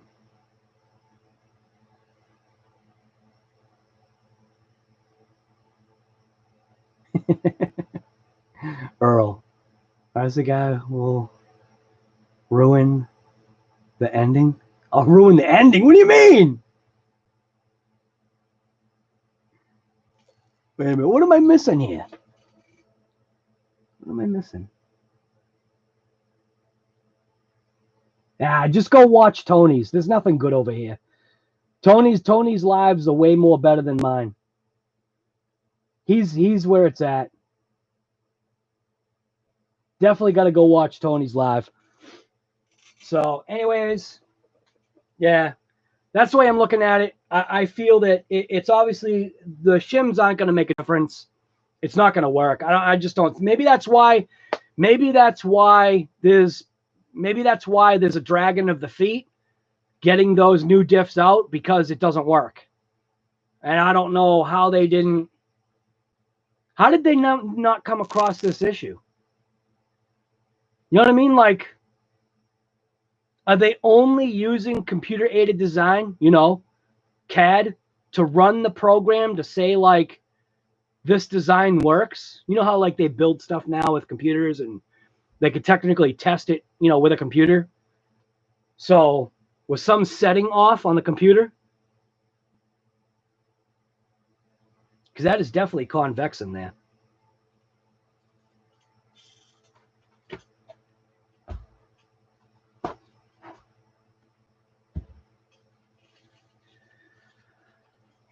RC conspiracies, right. RC conspiracies, right. Next is a skate. Dude, you're saying it wrong. There's no R in park. You're going to take it to a skate park? There's no R in that. What's wrong with you? I don't know what's wrong with you people that say all these R's. There's no R in park. There's no R in wheelie bar. ARRMA testing was one run with each RC, right? Right. For the EXB, it only lasted one shot, and then the diff broke. Oh, it's terrible. Right, Gus, isn't this video actually pretty good? I mean, granted, I didn't have any volume on because I don't want him to copyright strike me. Chef. That's my video. Get it off your channel.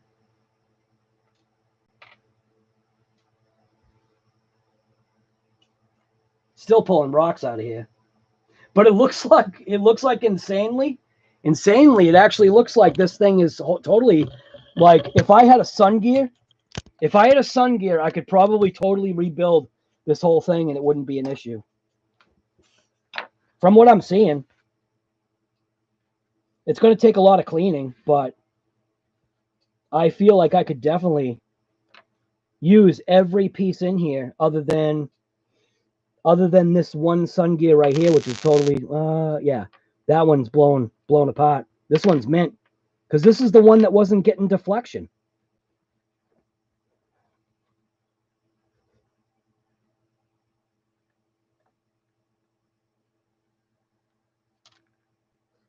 So I should do like a quick video. ARRMA EXB rear differential issue solved. Because I know somebody else will do it and be like, oh, just take my information and make a whole video on it. Take the credit. God damn it. That's how people are nowadays. Everybody's always just trying to take the credit of others. So, yeah, I could definitely totally clean all of this stuff out.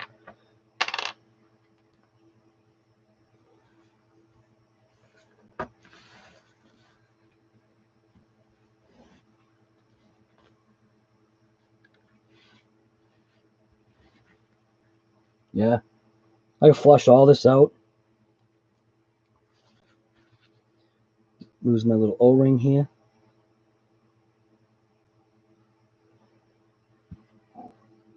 Bearing, some rocks.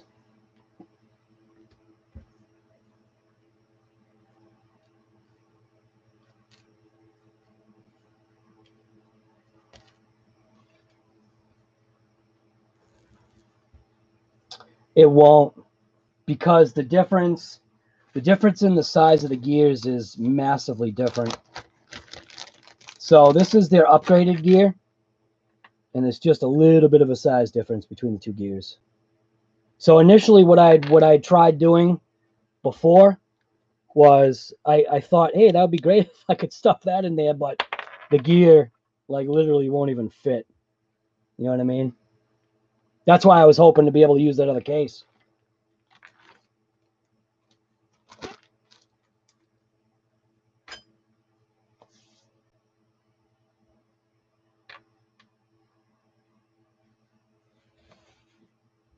Right. Chef, inquiring minds want to know. Exactly. Earl, what's your decision, guy? Or are you saving it for a video? The storm that enters the hobby shop.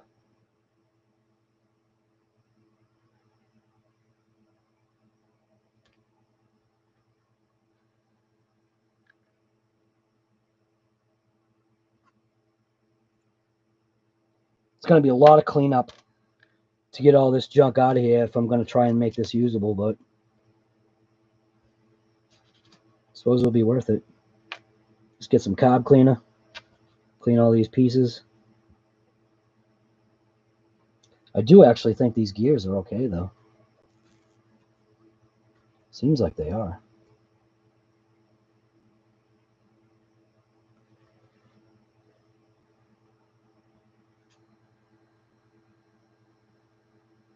It looks like it does have a little bit of scarring on it. Yeah, see, there's a little bit of scarring on it. Oop, but it's probably acceptable. Like, where was it? Right. Where is it? I think it's on that gear, right? Right there. I think there's a little bit of wear on that tooth right there. See how it's like almost like it's flattened down a little bit? But it's probably usable.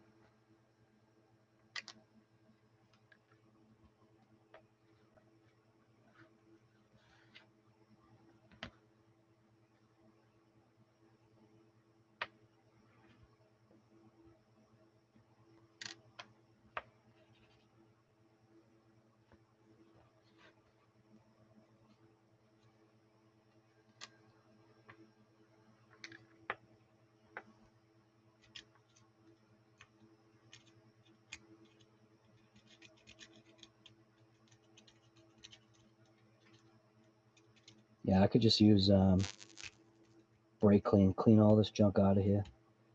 Use my wire wheel. I could wire wheel this whole thing. Yeah, this gear is actually is this the junk one? Yeah, this is the junk one.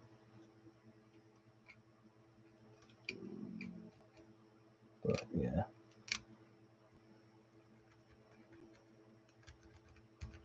It'd be a lot of cleanup. It'll only shim just so far too, which that's part of the problem, I think, too. The fact that it will only shim just so far.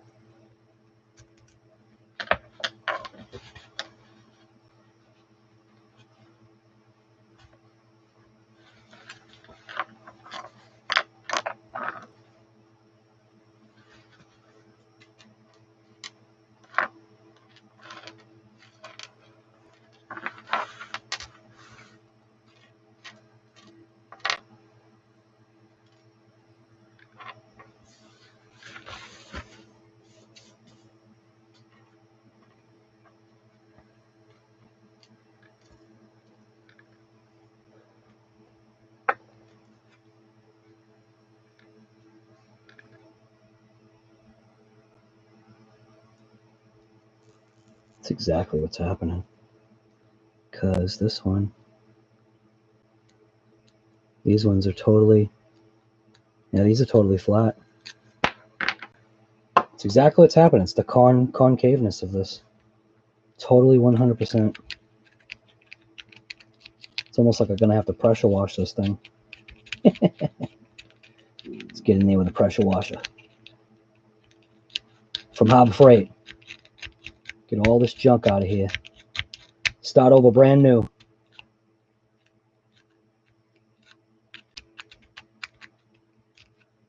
See all that?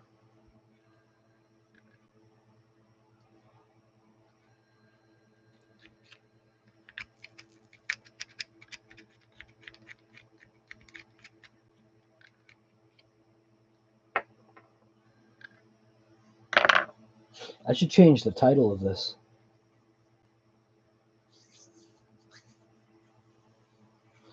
think I can change the title of this right now as we speak, can I?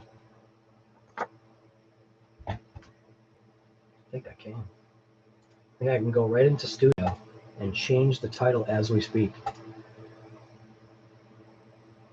So go into this, my channel, YouTube Studio,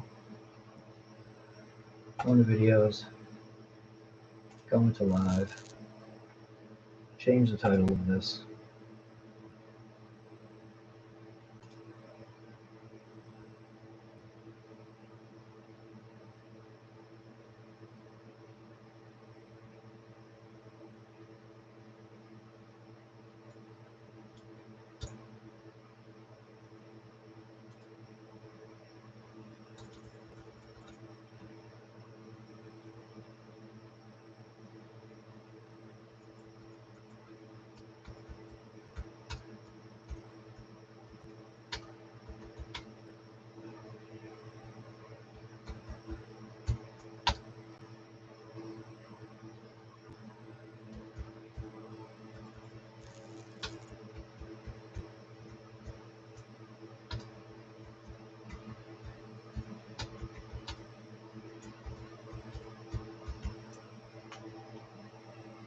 Bam. And the title's been changed. So I just changed the title to the video because it seems to make more sense, because now I'm just going to hold to that. I'm holding to that. That's the reason why. So, yeah, I don't know. I don't even know. Guy, I'm sorry if I talk too much. How do you figure you're sorry? Don't be sorry you're talking too much. You're not talking too much. You're texting. Game changer. What's going on, guy?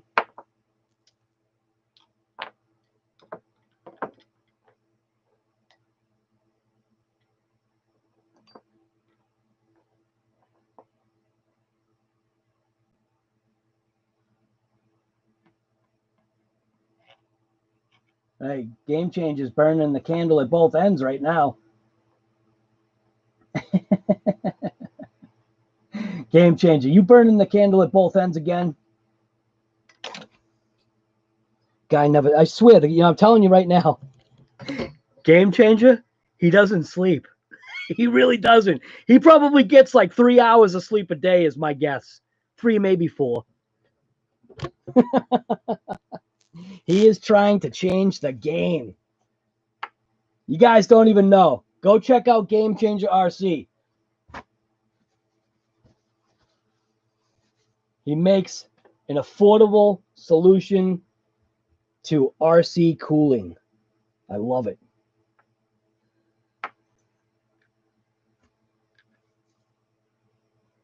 So I might as well just blow this whole thing apart, because all of this junk needs to be just totally flushed out and cleaned.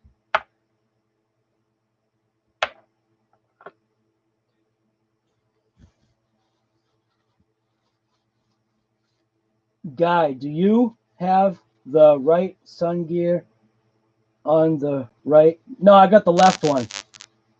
I got the left sun gear on the left side. And I got the right one on, I got the left one on the right side and the right side on the wrong side.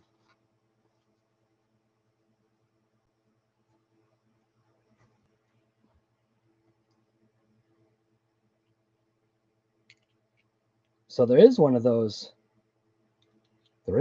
things in there.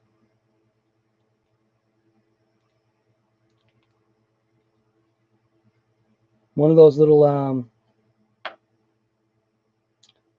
they usually use O-rings, but look at that. So ARRMA does, obviously this is my first Kraton. ARRMA does like a very specific like little bumper in there. That's actually pretty cool.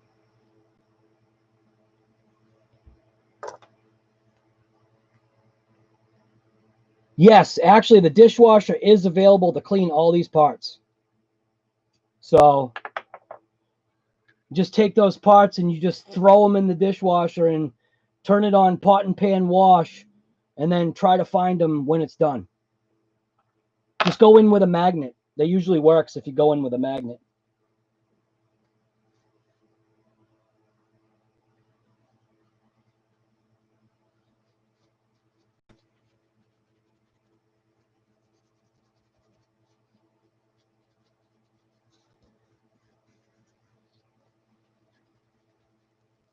So let's see.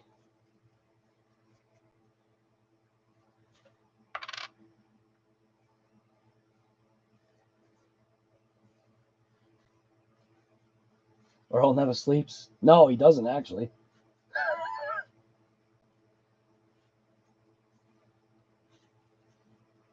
He definitely doesn't.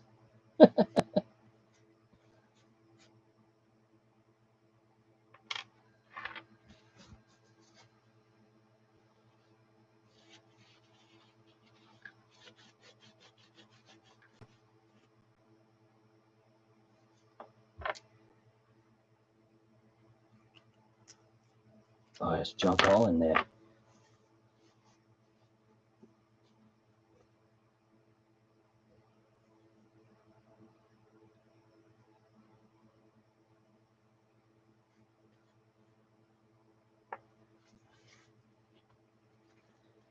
The fun part is going to be cleaning that out.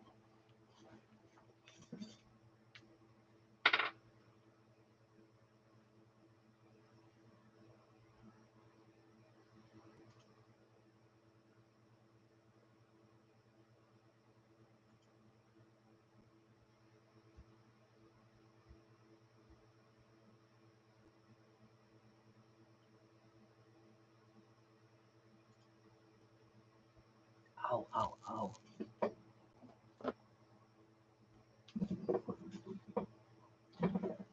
Oh, my God. RC guy, you never sleep either. No, I kind of do. I kind of sleep.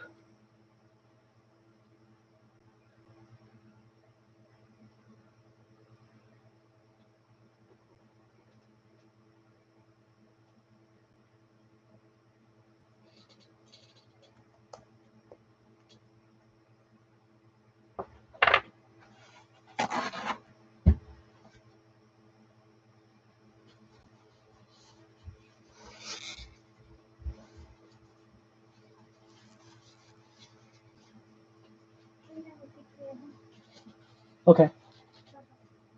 Bye, sweetie. Be careful, please.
So let's see.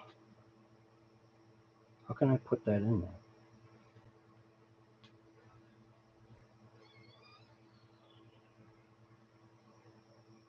So if I go to this, go to that, back out of here,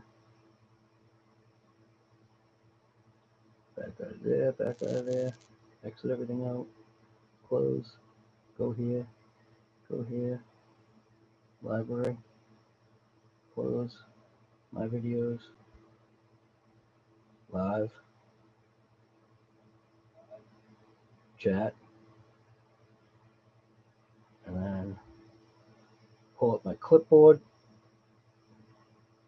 And I'm pretty sure if you hit that link right there, that should be Game Changer on eBay. Let's hope that's the right one. Can I open that? Close. Close. So that goes right to the link that I just put in there right now. Actually goes right to Game Changers fan setup right there. Goes to his eBay store. Why isn't it focusing? Come on. Well, it's right there. Whoop. It's focusing on the stupid reflection, isn't it? So there you go. So if you're looking for the link to Game Changer RC on eBay, I've got that. That's the best place to go see Game Changer, because that's where you can buy his custom fans.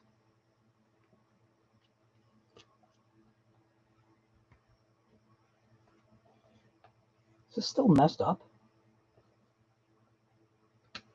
It is. It's like paused.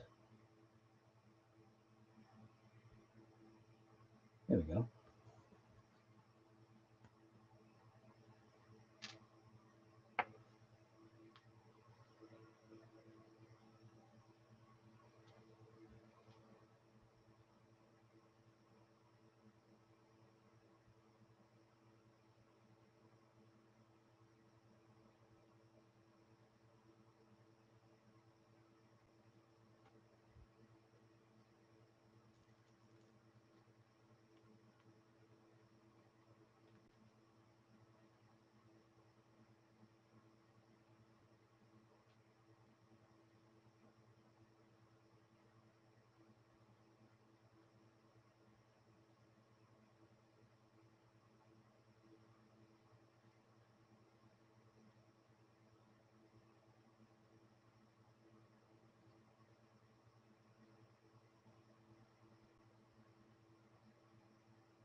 All right.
Oh no.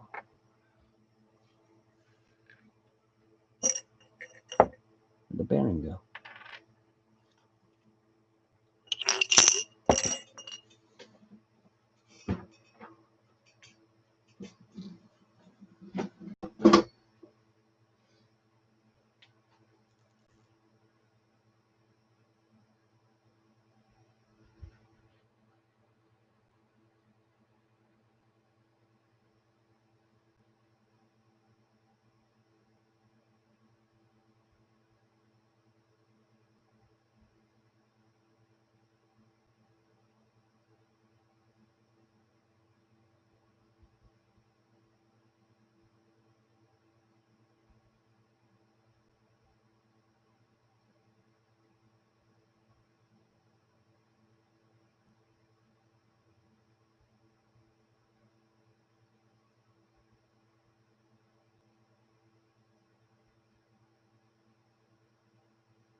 Who's jumping on the hater bandwagon?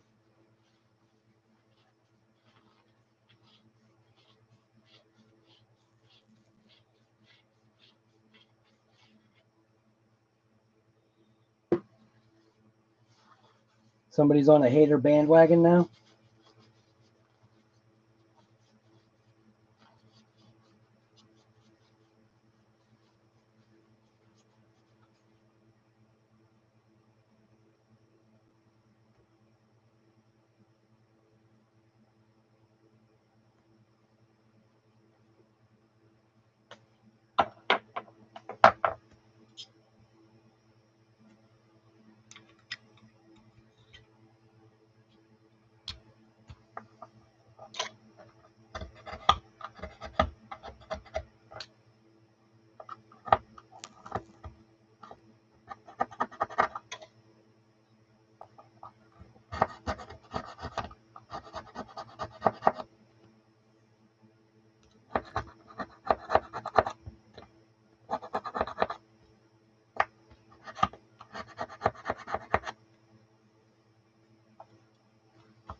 Well, I'm sure there's plenty of haters of me.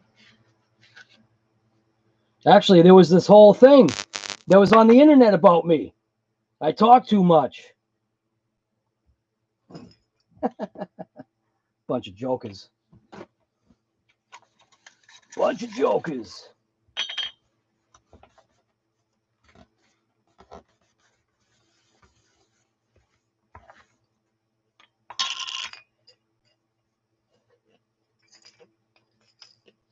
ARRMA is getting backlash. What's going on now? What am I missing out on? Something on Tony's channel? Should I end this live so I can go see what's going on?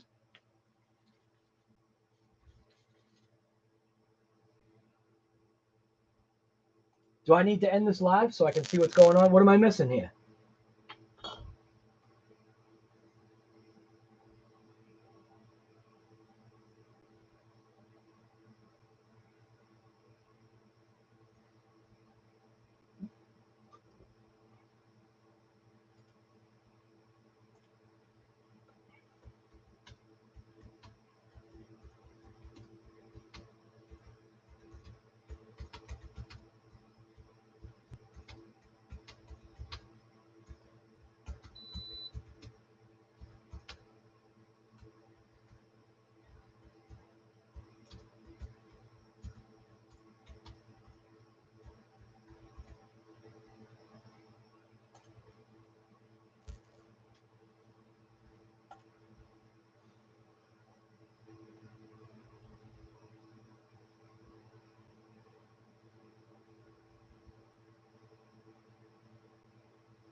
Right, Firestarter. You like $25 power hobbies? I like the Game Changer fans because they pump out tons of air.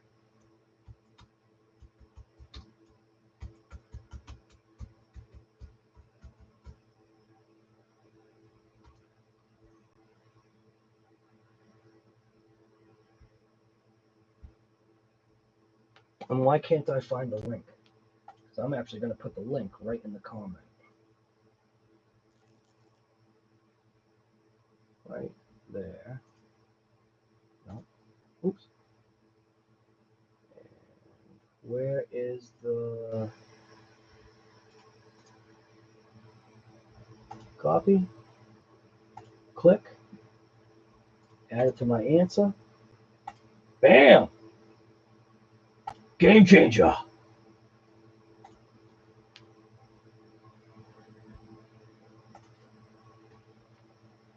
That's what I like.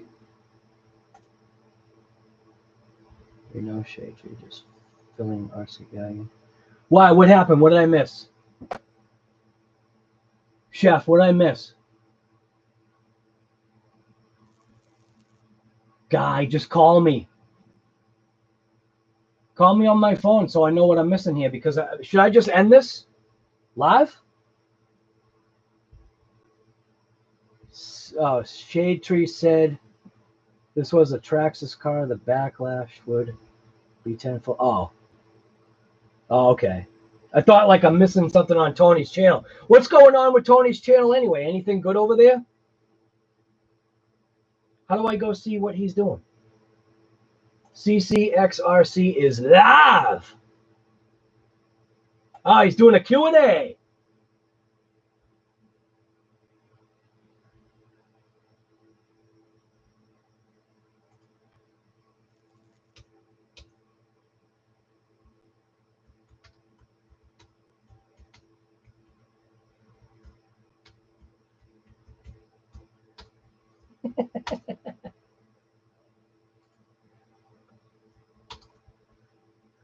Why does it keep doing this?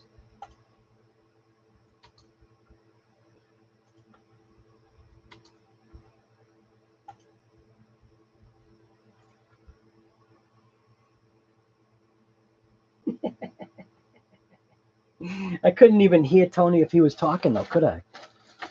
Because I can't have, well, can I put headphones on? I actually could put headphones on, couldn't I? So I could actually listen to Tony's stream, but where are my headphones? I don't want to miss the latest and greatest conspiracy theories here, but I can't find my headphones. So is he doing a conspiracy theory thing? I'll have to plug in. Where are we here?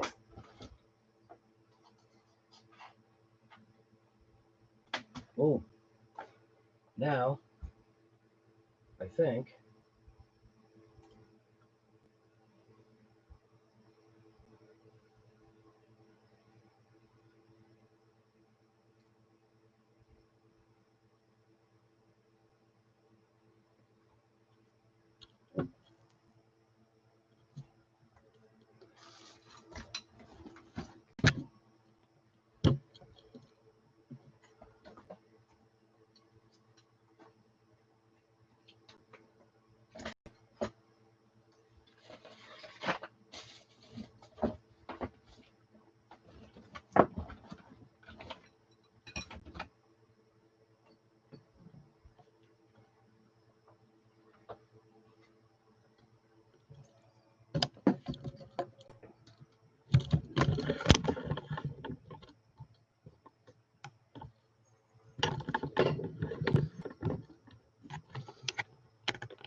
I gotta put my hat on.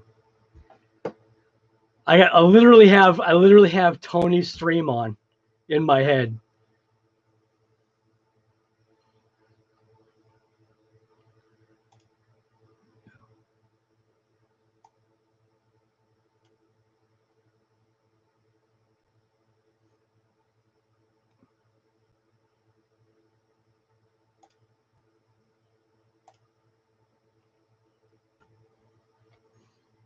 What am I doing? I have I don't want to miss what's going on Tony's channel. So while I'm live, I got Tony's channel on the screen.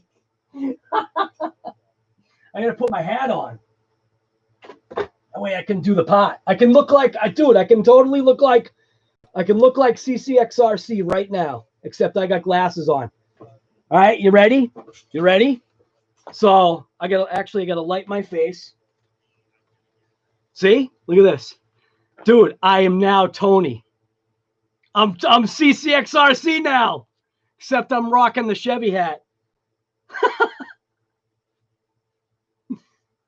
Wait a minute. Got to get a little bit closer. All right. I'm just having fun. Because that's what you're supposed to do, right? You're supposed to have fun. So I got his dude, come on. Tony, come over to my channel, guy.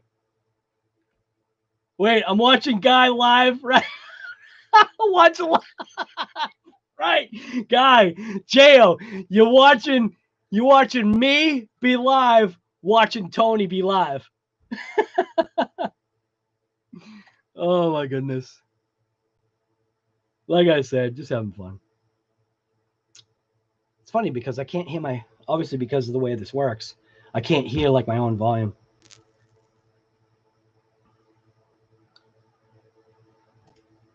How do I get my chat? Where's my chat? How come I can't see my chat?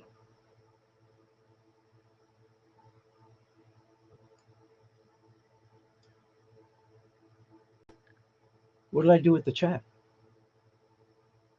Did I mess up?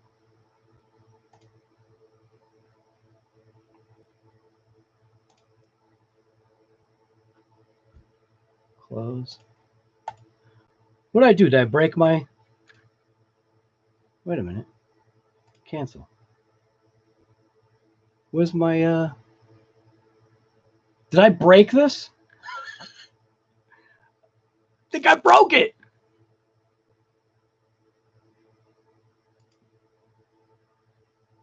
Boom. How do I get my chat up?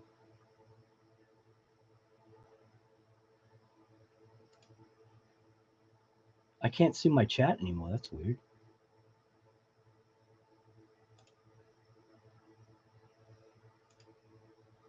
I think I broke it.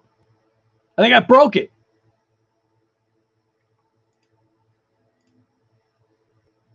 I can't see any chat. What's that? Send feedback. I don't know what I did. Somehow I broke this. How did I break this? I see no chat now. How did I do that?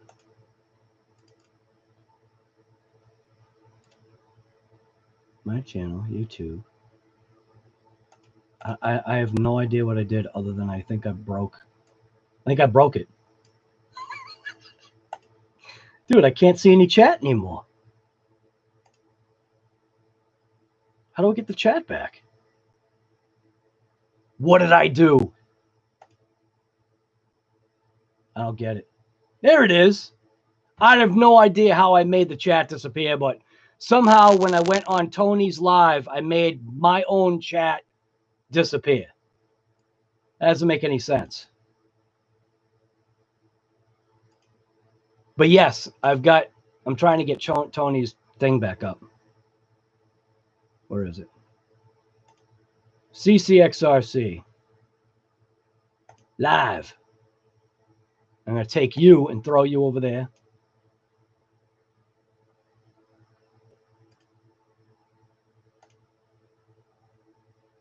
Wait, I need to get the microphone on the boom.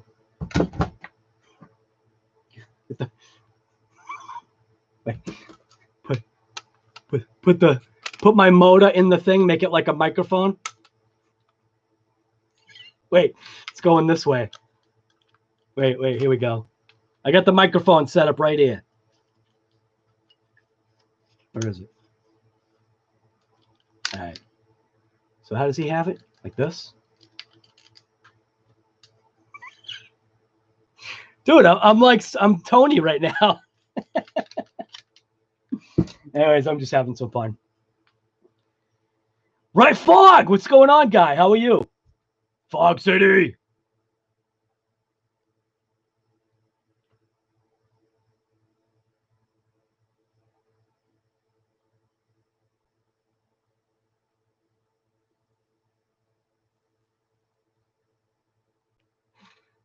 Earl's over on Tony's channel.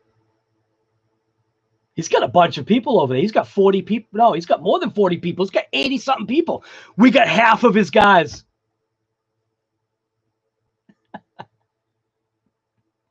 Oh, Mario. RC guy stinks. Dude, I love it. I love it, Mario. Right. YouTube stepped in and put an end to the madness, right? Earl, what's going on, guy? You jumping in between? Earl's here. This is not the real Earl, though.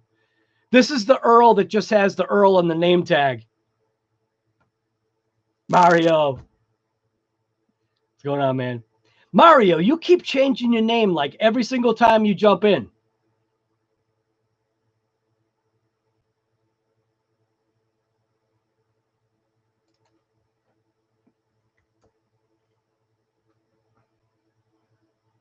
I'm going to totally confuse Earl.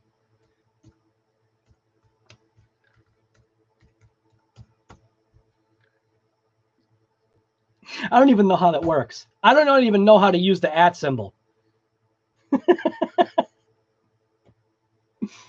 I gotta do wait. I don't have a flat brim hat though, because I hate those flat brim hats. See, I have to have the mechanic trucker hat. I can't do the flat brims. So if I bend it, well, oh, there we go, dude. I am Tony right now. Check it out. I'm only messing with him.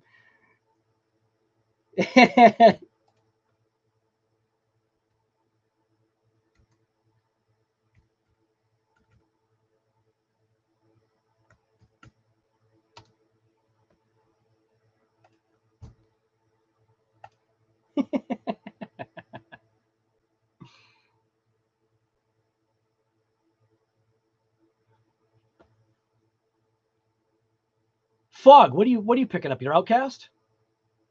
You know what Tony just said, that he wasn't going to get the Outcast. I think he's making a mistake. Guy suddenly got quieter. Yeah, I have no idea.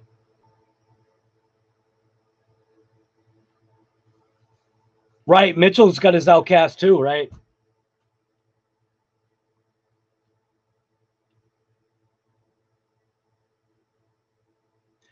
Hey, Fog City, can you explain that video that you did with the unboxing of your Limitless?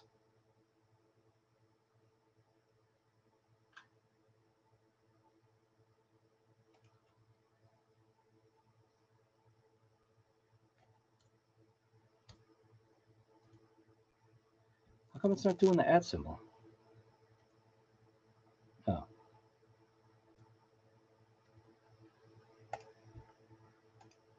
I just figured out how to do the thing. The red box.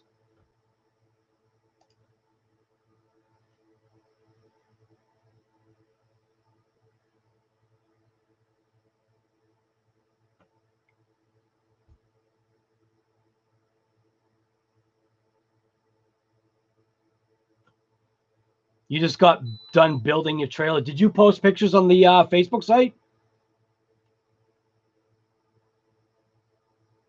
I can't partake in chat on PS4, though? What are you talking about?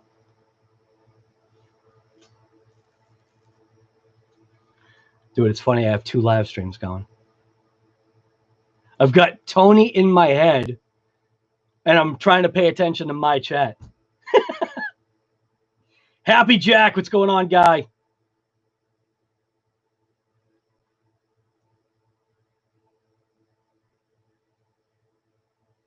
What's the matter, Shade Tree? Because you can't partake in chat?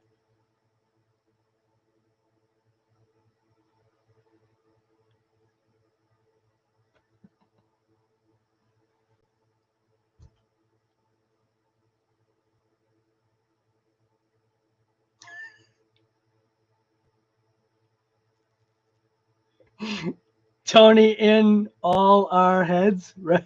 Right. But like I said, I gotta flatten out my brim.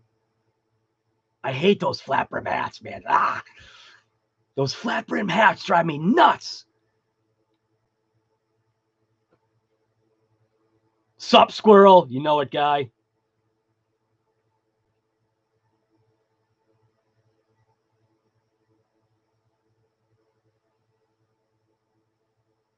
Oh, okay. I get you, Shade. Dude, just jump out of here and go to Tony's.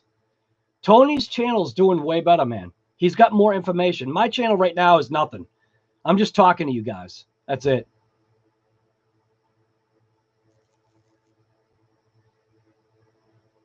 Only one squirrel and he doesn't make vids anymore? Dude, I make videos. If you're talking about me, I make videos still. Yeah, I know you do, J.O. For me, myself, as a mechanic, I can't do this. I have to have this because that way it protects the sides of my head. Actually, I don't wear a hat when I do mechanics anyway. RC guy, I like your channel better. Nah, don't say stuff like that. Tony's got a good channel, man. We all like each other's channels. That's how it should be.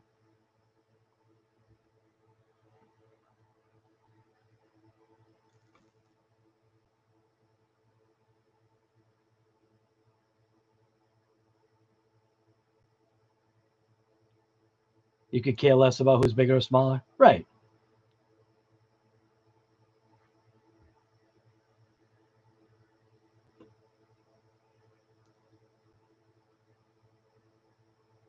Punkhead. Are you talking directly to J.O.?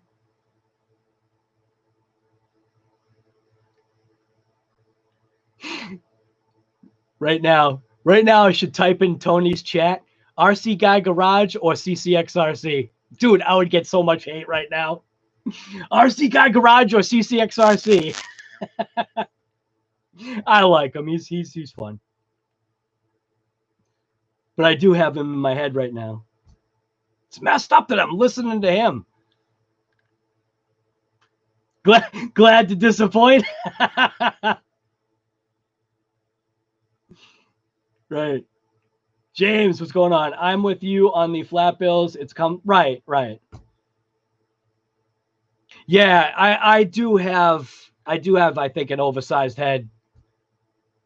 I get what you're saying. It puts too much pressure on, well, like the temple area, I think. Or actually, it puts too much pressure on the front. When it's a flat bill, man, I feel that. But obviously, you just loosen it in the back. I just can't do that. I like my curved hats. That's the way I've always done it. What I should do is I should wear my Joe Daddy's hat.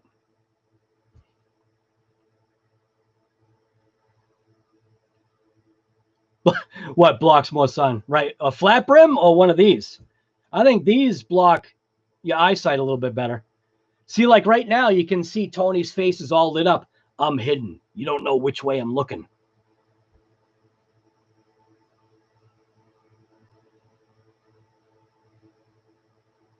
Tony, just get up, Kaiju.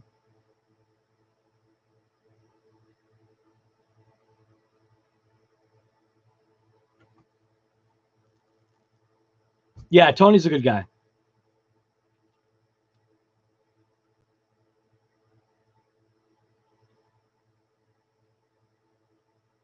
He's a family man.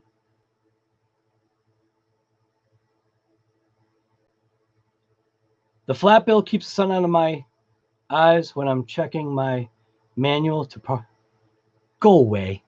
Want a 300-minute time you out?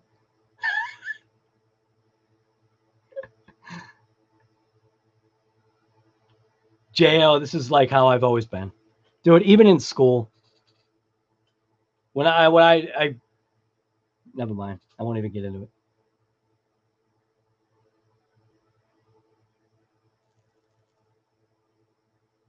Right, fog. Right. There's no competition. Tony's obviously he's the one to go to. God. But Tony won't burp on his channel like I do. I'm definitely more redneck than Tony is. Tony's more clean cut. But it's probably also the job that he does too. He has to look a more clean cut way. He's answering what he had for spaghetti. I mean, for supper, he had spaghetti.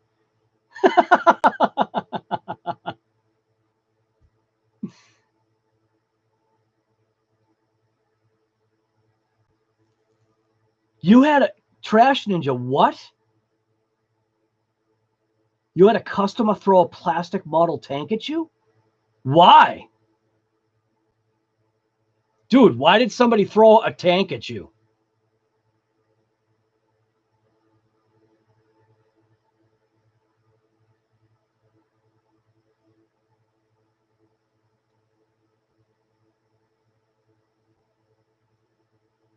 Can't see it, Tony.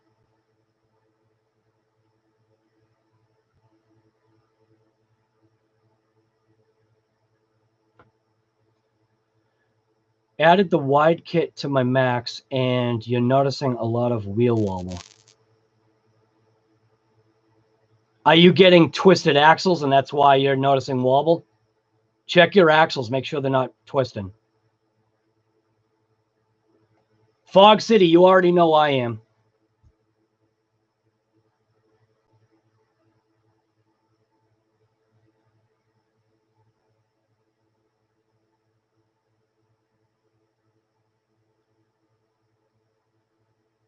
You couldn't return it, was missing a piece and was open.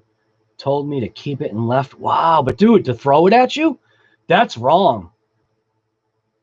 Why don't people understand stuff like that? So you know what they did? They already had one. They bought another one, tried to return it because they stole the part that they needed. So they tried to return a piece with a missing part because they already grabbed the part that they had.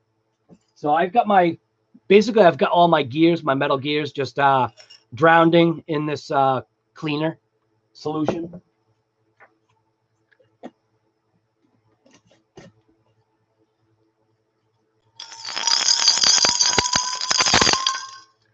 So see how it's getting that cloudiness? It's taking all the junk, it's separating it. See how it's separating all the garbage out of there?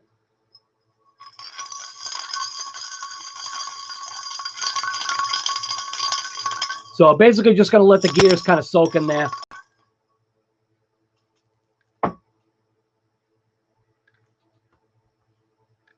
No, I think Earl is over at with Tony.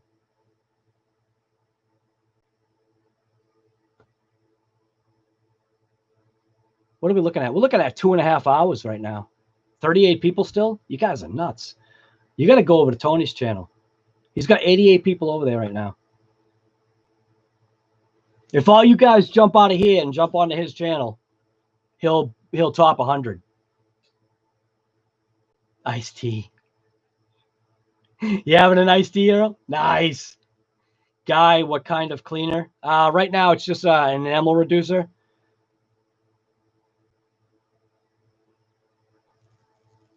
It doesn't completely dissolve it. It likes to, the enamel reducer or lacquer thinner or whatever you use, it helps kind of separate it from there. Regardless if took it or not, I was somewhat reasonable. We would have tried to correct the situation, but he was being a jerk, right? Right, you can't please everybody, man. Right.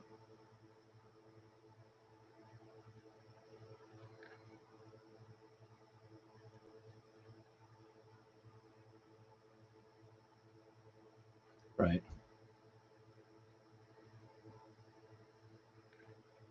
Where's Metz? Yeah, I know. Oh, wait a minute, Chef. Did you see Metz's Facebook post? It was either Facebook or Instagram post where the kids, he's got his outcast right by the pool again, and the kids are splashing the salt water on it. It's like, what are you doing?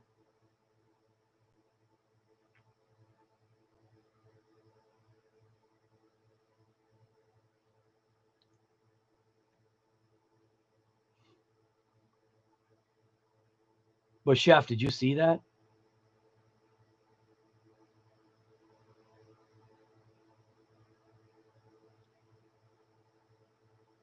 XMAXX blew out a tire. Any suggestions on a tire? Factory stock XMAXX tire.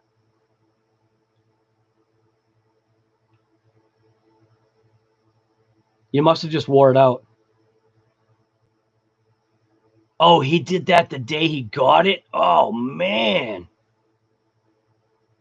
He's out of his mind. He's out of his mind. You want to talk about a torture test? Mets RC's got a brand new Outcast, and he was driving it around the pool, and he drove it into his pool 3 feet deep, and it was still driving. And it's the worst part about it, it's not a regular pool. It's a saltwater pool.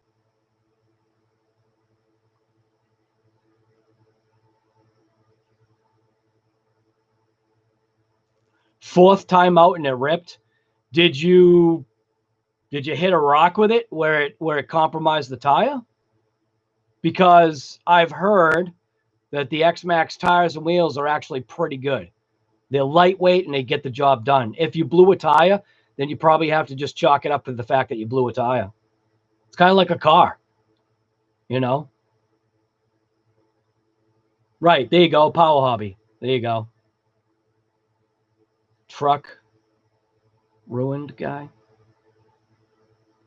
Oh, is his truck ruined? I don't know. I don't know how far he's taken it apart. I'm just going to say Gus's Custom Creations strongly, I think, suggested to him, or I think tried to suggest to him, that he's got to flush his motor fans. And he checked his receiver box. He said the receiver box was bone dry, but that's kind of how it should be. But his motor, though, I don't know if he's taken apart his motor. I hope he has. Because why a saltwater pool? Right. Yes, it's good for the skin.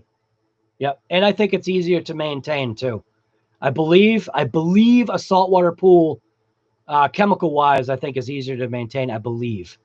The place that we go camping at, or not camping anymore, but when we go up north to New Hampshire to get away, the place that we go to actually has a saltwater pool.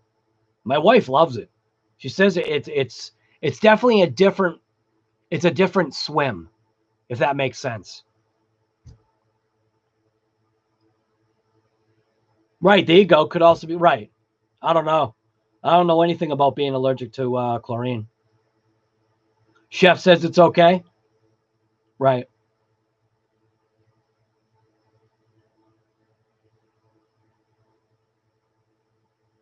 Right. Float in salt water, you think better? Possibly, right?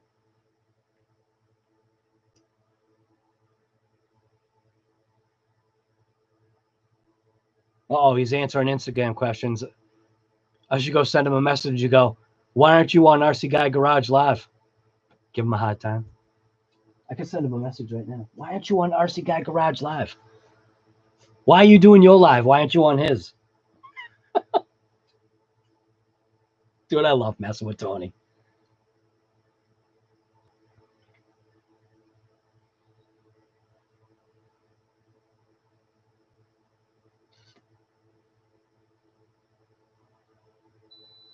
So, all right.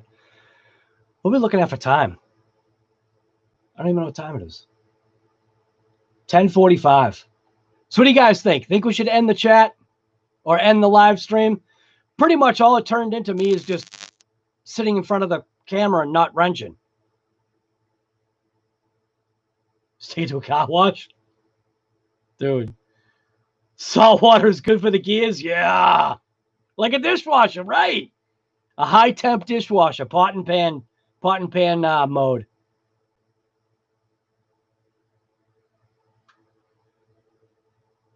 Paintballer, what's going on, guy? Best servo for an XMAXX. What? Power Hobby or Savox? Savox? Up to you. You having fun? I kind of almost wish this was a StreamYard like he's doing, because then I could pull people in. Get a reef. Ooh. Yeah, but how much is a reef servo for an XMAXX? That's a good question. How much is a reef servo for an XMAXX? Or how about just a one? Do the reefs sell a 1/5 scale like that size? I'm assuming they must, right?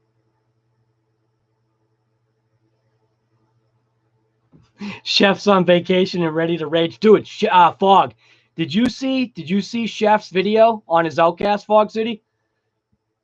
$100? That's not bad. You mean $1,000, right? You don't mean 100. You're missing a zero.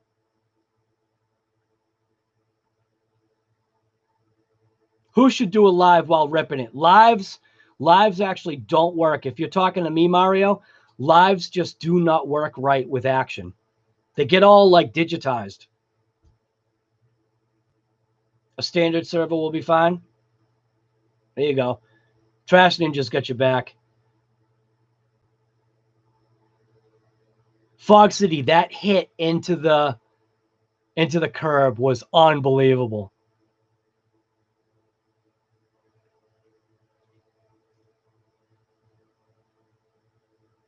How's the new transmitter from ARRMA? Don't even know yet because I haven't even put batteries in it yet. Because I've been running the EXB. So I haven't even messed with the Outcast yet. Where is it? Oh, actually, I'm doing something for Earl right now. So Earl had actually asked me to do this. It's going to be weird. So Earl asked me to do that right there. So that's obviously the Outcast. It's sitting upside down. He asked me to do that for a couple hours, and that was like 8 hours ago because obviously with Earl's issues that he had with his Outcast, with the leaky shocks, he was trying to see like he actually had a very good idea concerning the leaking shocks of his Outcast. His thought was possibly that it was probably sitting in like, let's say like a like a 18-wheeler box, right? It's sitting in the back of a truck, baking in the sun, like getting up to like 200 degrees, and the shock oil just bleeding out because maybe inside the box it was just so hot. So that's a strong possibility. I don't see why that wouldn't be possible.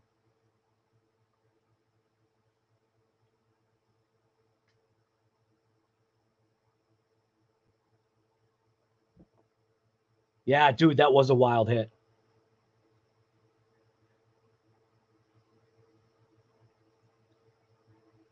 Can I have the bad Traxxas band? No. I mean, normally I would say yeah, but I'm doing that on purpose now. That's just the way it's going to stay. The Traxxas band is just going to be permanently overlaid. I might even like move it around and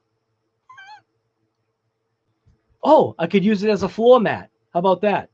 I could use my Traxxas banner as a floor mat. That'd be pretty cool.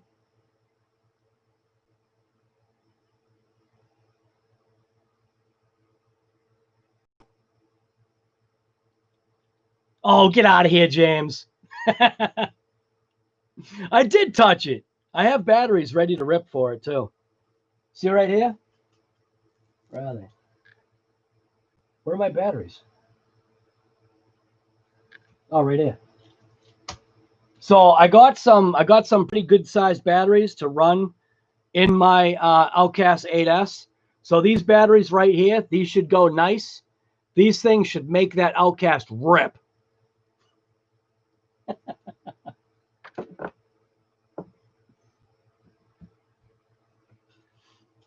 RC guy, whatever happened to your mad van? Sitting on the shelf, partially modified. Hang the Traxxas banner from some trees near the backyard track and let Mother Nature take it. Oh, dude, that would be crazy. That's terrible. Wonder what issued Earl find on the felony. You'll see. You'll see what he found. You know how detailed Earl is. Earl's got a good video coming out on that.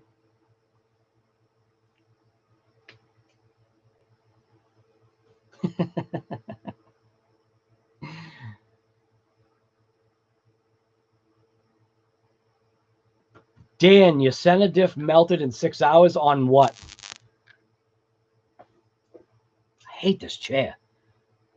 I got to get a comfortable chair like Tony has. Let's not talk about Mad Van. Uh-oh. Are we starting something? Could Mad Van be rewoken? The sleeper has awakened. Here we go.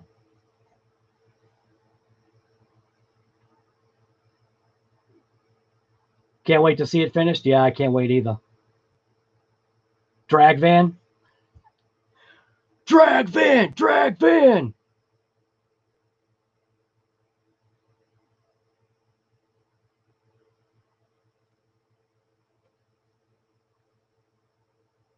Spinning. Oh, you should get one of those gaming chairs. Right. I don't know, man. One of the biggest things I have a hard time just sitting down like for a period of time. I'm a kind of guy that like has to like move around. I can't sit down, even though it appears like I sit down all the time.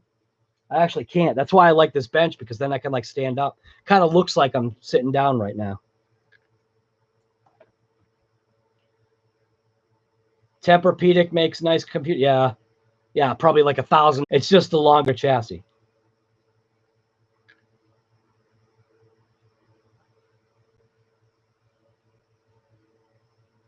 What if Traxxas comes with a fifth scale slash? Holy crap.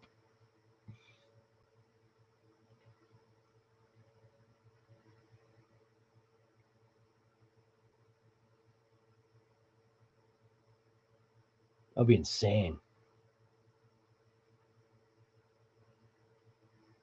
What would be the hugest pile of crap money could buy? Shade Tree. Shade Tree's a troublemaker. Shade Tree's being a troublemaker. Dude, the Mojave's awesome. You almost had me say Mojave.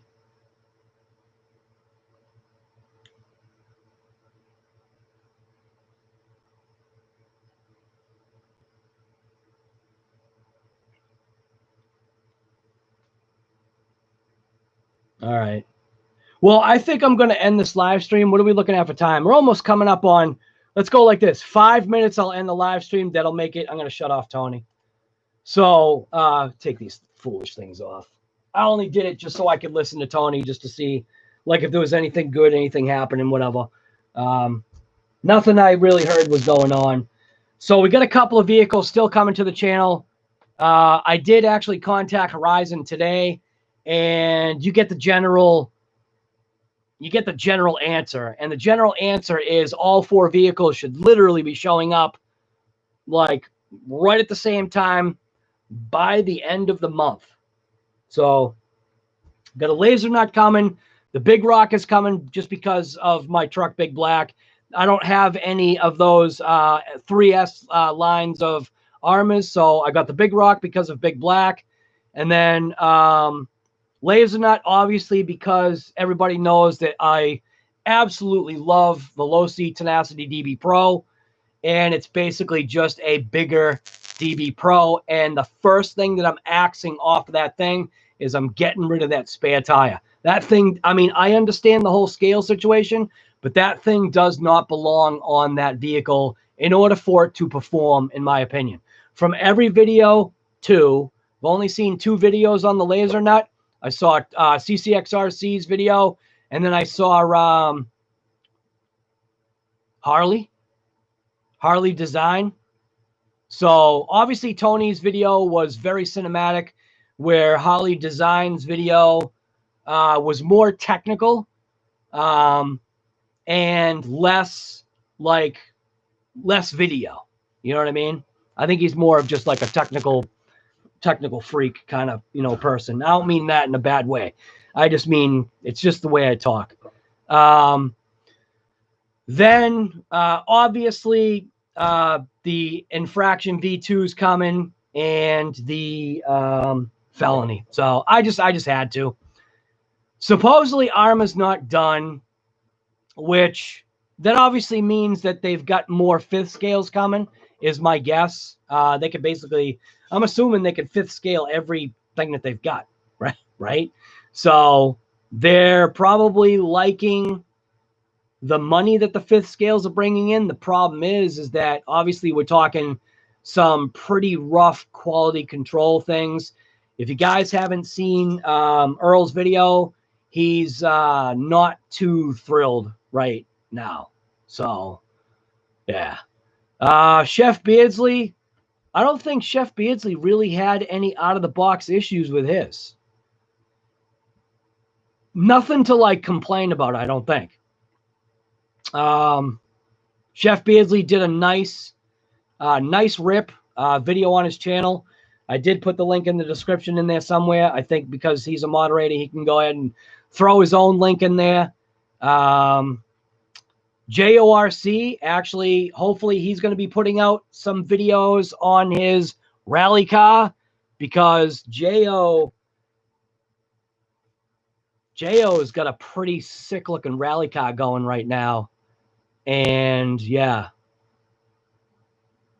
it's pretty sick. So Jo, if you haven't done videos, which believe I'm subscribed to your channel, don't forget to check out Gus's Custom Creations as well. He's very creative. I don't know if somebody can put his thing in here. Right, Chef Beardsley, there you go. Good. Chef, are you able to put like Gus's thing in? Can I do it? Oh, how do I do this? So Gus's Custom Creations.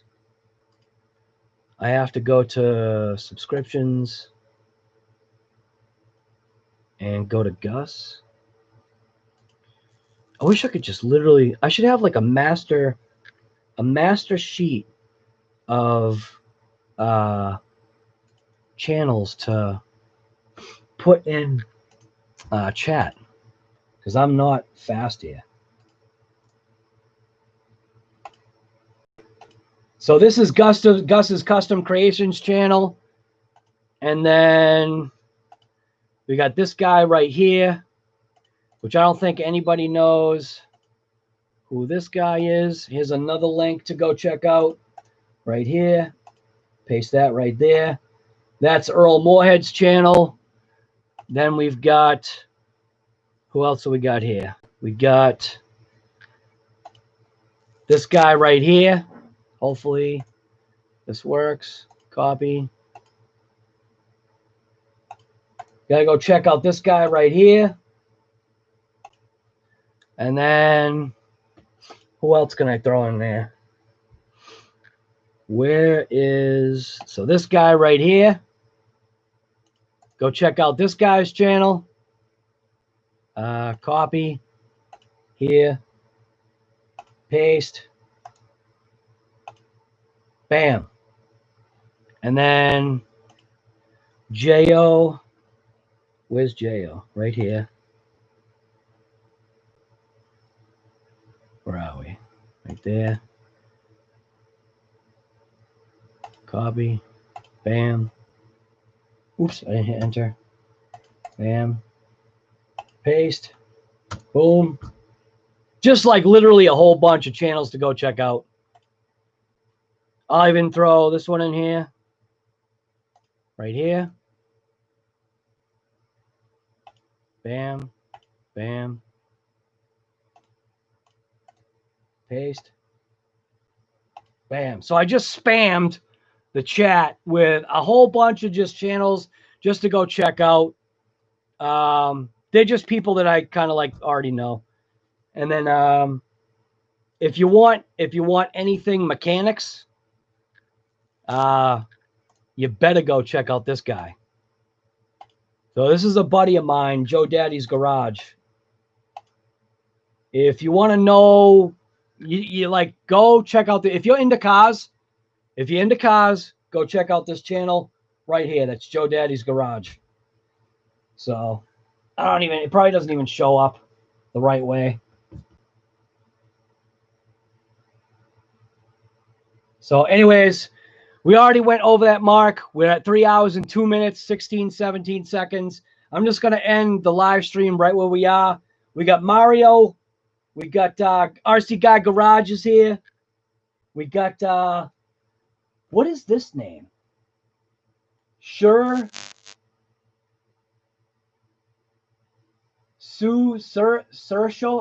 Chauffeur? I think that's almost like Sir Chauffeur, something like that.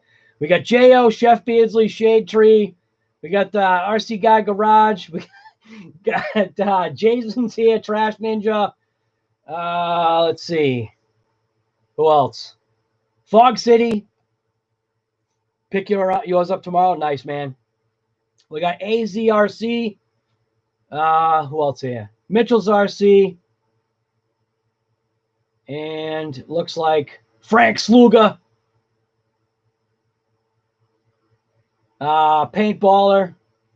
Paintballer, you're someone new. And James Bush. I think that's it.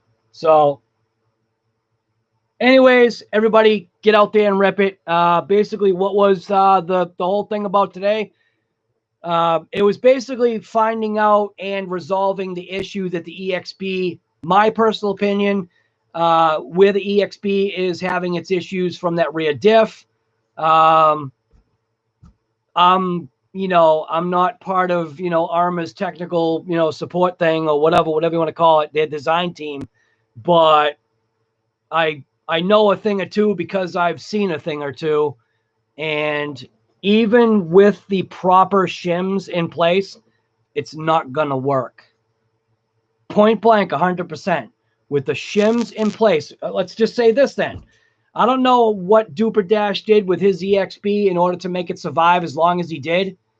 I don't know. Maybe he put the plates in the rear diff, or maybe he got the right one or whatever.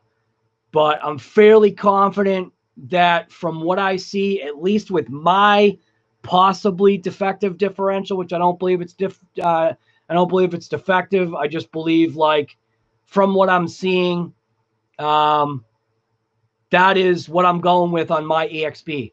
That's why it failed. It's because the shims and that concaveness in the diff cup section, which is the plastic piece right here. This is what I'm calling the actual diff cup. What I am guessing is it's just the heat buildup, obviously in the differential, effectively reforming the shim, which then causes the gears to be able to spread apart. It pulls that sun gear away, because on my sun gear, this is where I had an issue with my sun gear. Earl actually had the opposite with his sun gear. I believe he said it was actually his ring side. And then I just thought it was funny. This was my 20 million fluid after one rip. So in that rear differential. So that's what I'm going with. Those are my findings. That's what I'm sticking with. Nobody's going to change my mind. I feel, again, I'll just say 90%, even though I really actually feel it's 100%. But without really having enough information to 100% back it up, I'll never say 100%. So I'll just stick with 90. That's why the rear diff, at least on my EXB, is junk now. So I do have another diff coming. Keep on the lookout for Earl Moorhead. He has something in the works that you guys, if you have an EXB, or if you have even potentially, maybe it'll fit in something else. He's got something in the works that, that you might just want to toss into that differential. I don't even know if he's here right now, but I won't say what it is because I don't remember if he made it public yet. So, but keep an eye on all those guys' channels. Don't forget to just hit them up. Before you jump out of here, throw a thumbs up if you want, if you think it's worth it. Looks like we got 39 already. We had like 400 people in here. So everybody, thank you for coming to this live stream, finding out what was wrong with my EXB. So I'm out. You should get out too. And like I always say, you should get out and rip it. I got to find the end stream.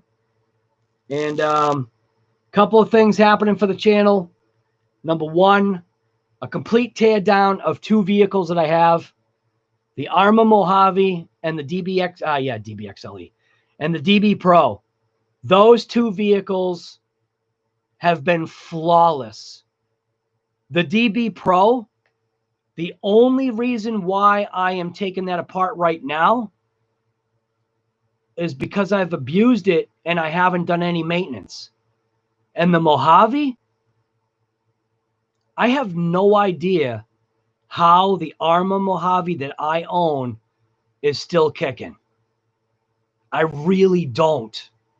If you watch the outros to my videos, that's normally how I treat my Mojave. Like, I mean, that and worse. How is that thing still alive? So if you're looking for a car, it doesn't have very good ground clearance, so it'll high center, no problem. It'll high center big time. But if you want something that floats over a jump, and unless it lands squarely on its roof, probably 75% of the time, maybe 70, lands back on its wheels. And if it lands on its side, you can obviously, turn the steering wheel into the turn, goose it, and it will right itself. I suggest you go out and buy an ARRMA Mojave.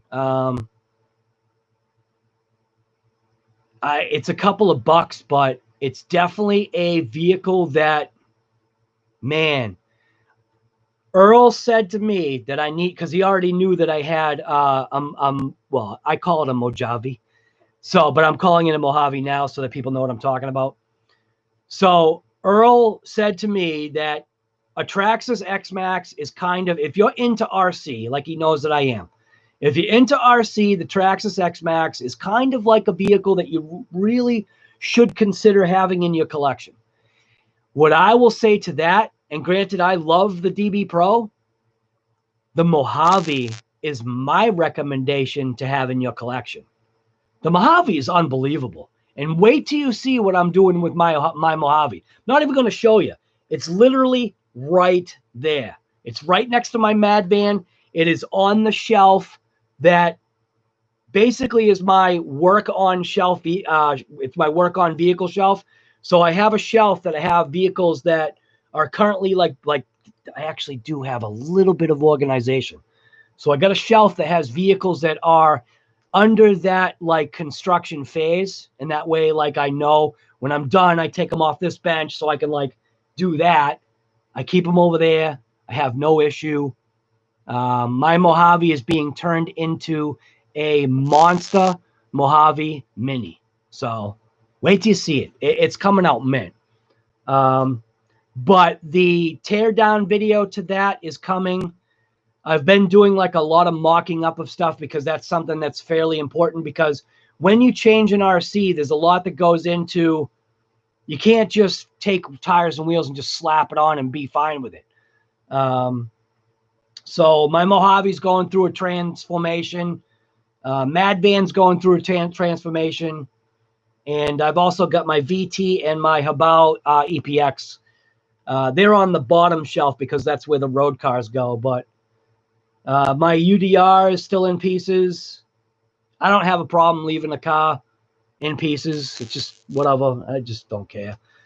So anyways, you should get out and rip it. Get out of here. Go to sleep. Go to work. Do whatever you got to do.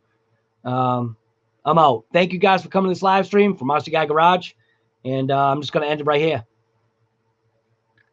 Oh, Trash Ninja, you're here too, man. Sorry. Guy. All right. We'll see you later, man. RC Daniel, we'll see you later, man. All right. I'm ending it. See ya. Just get out.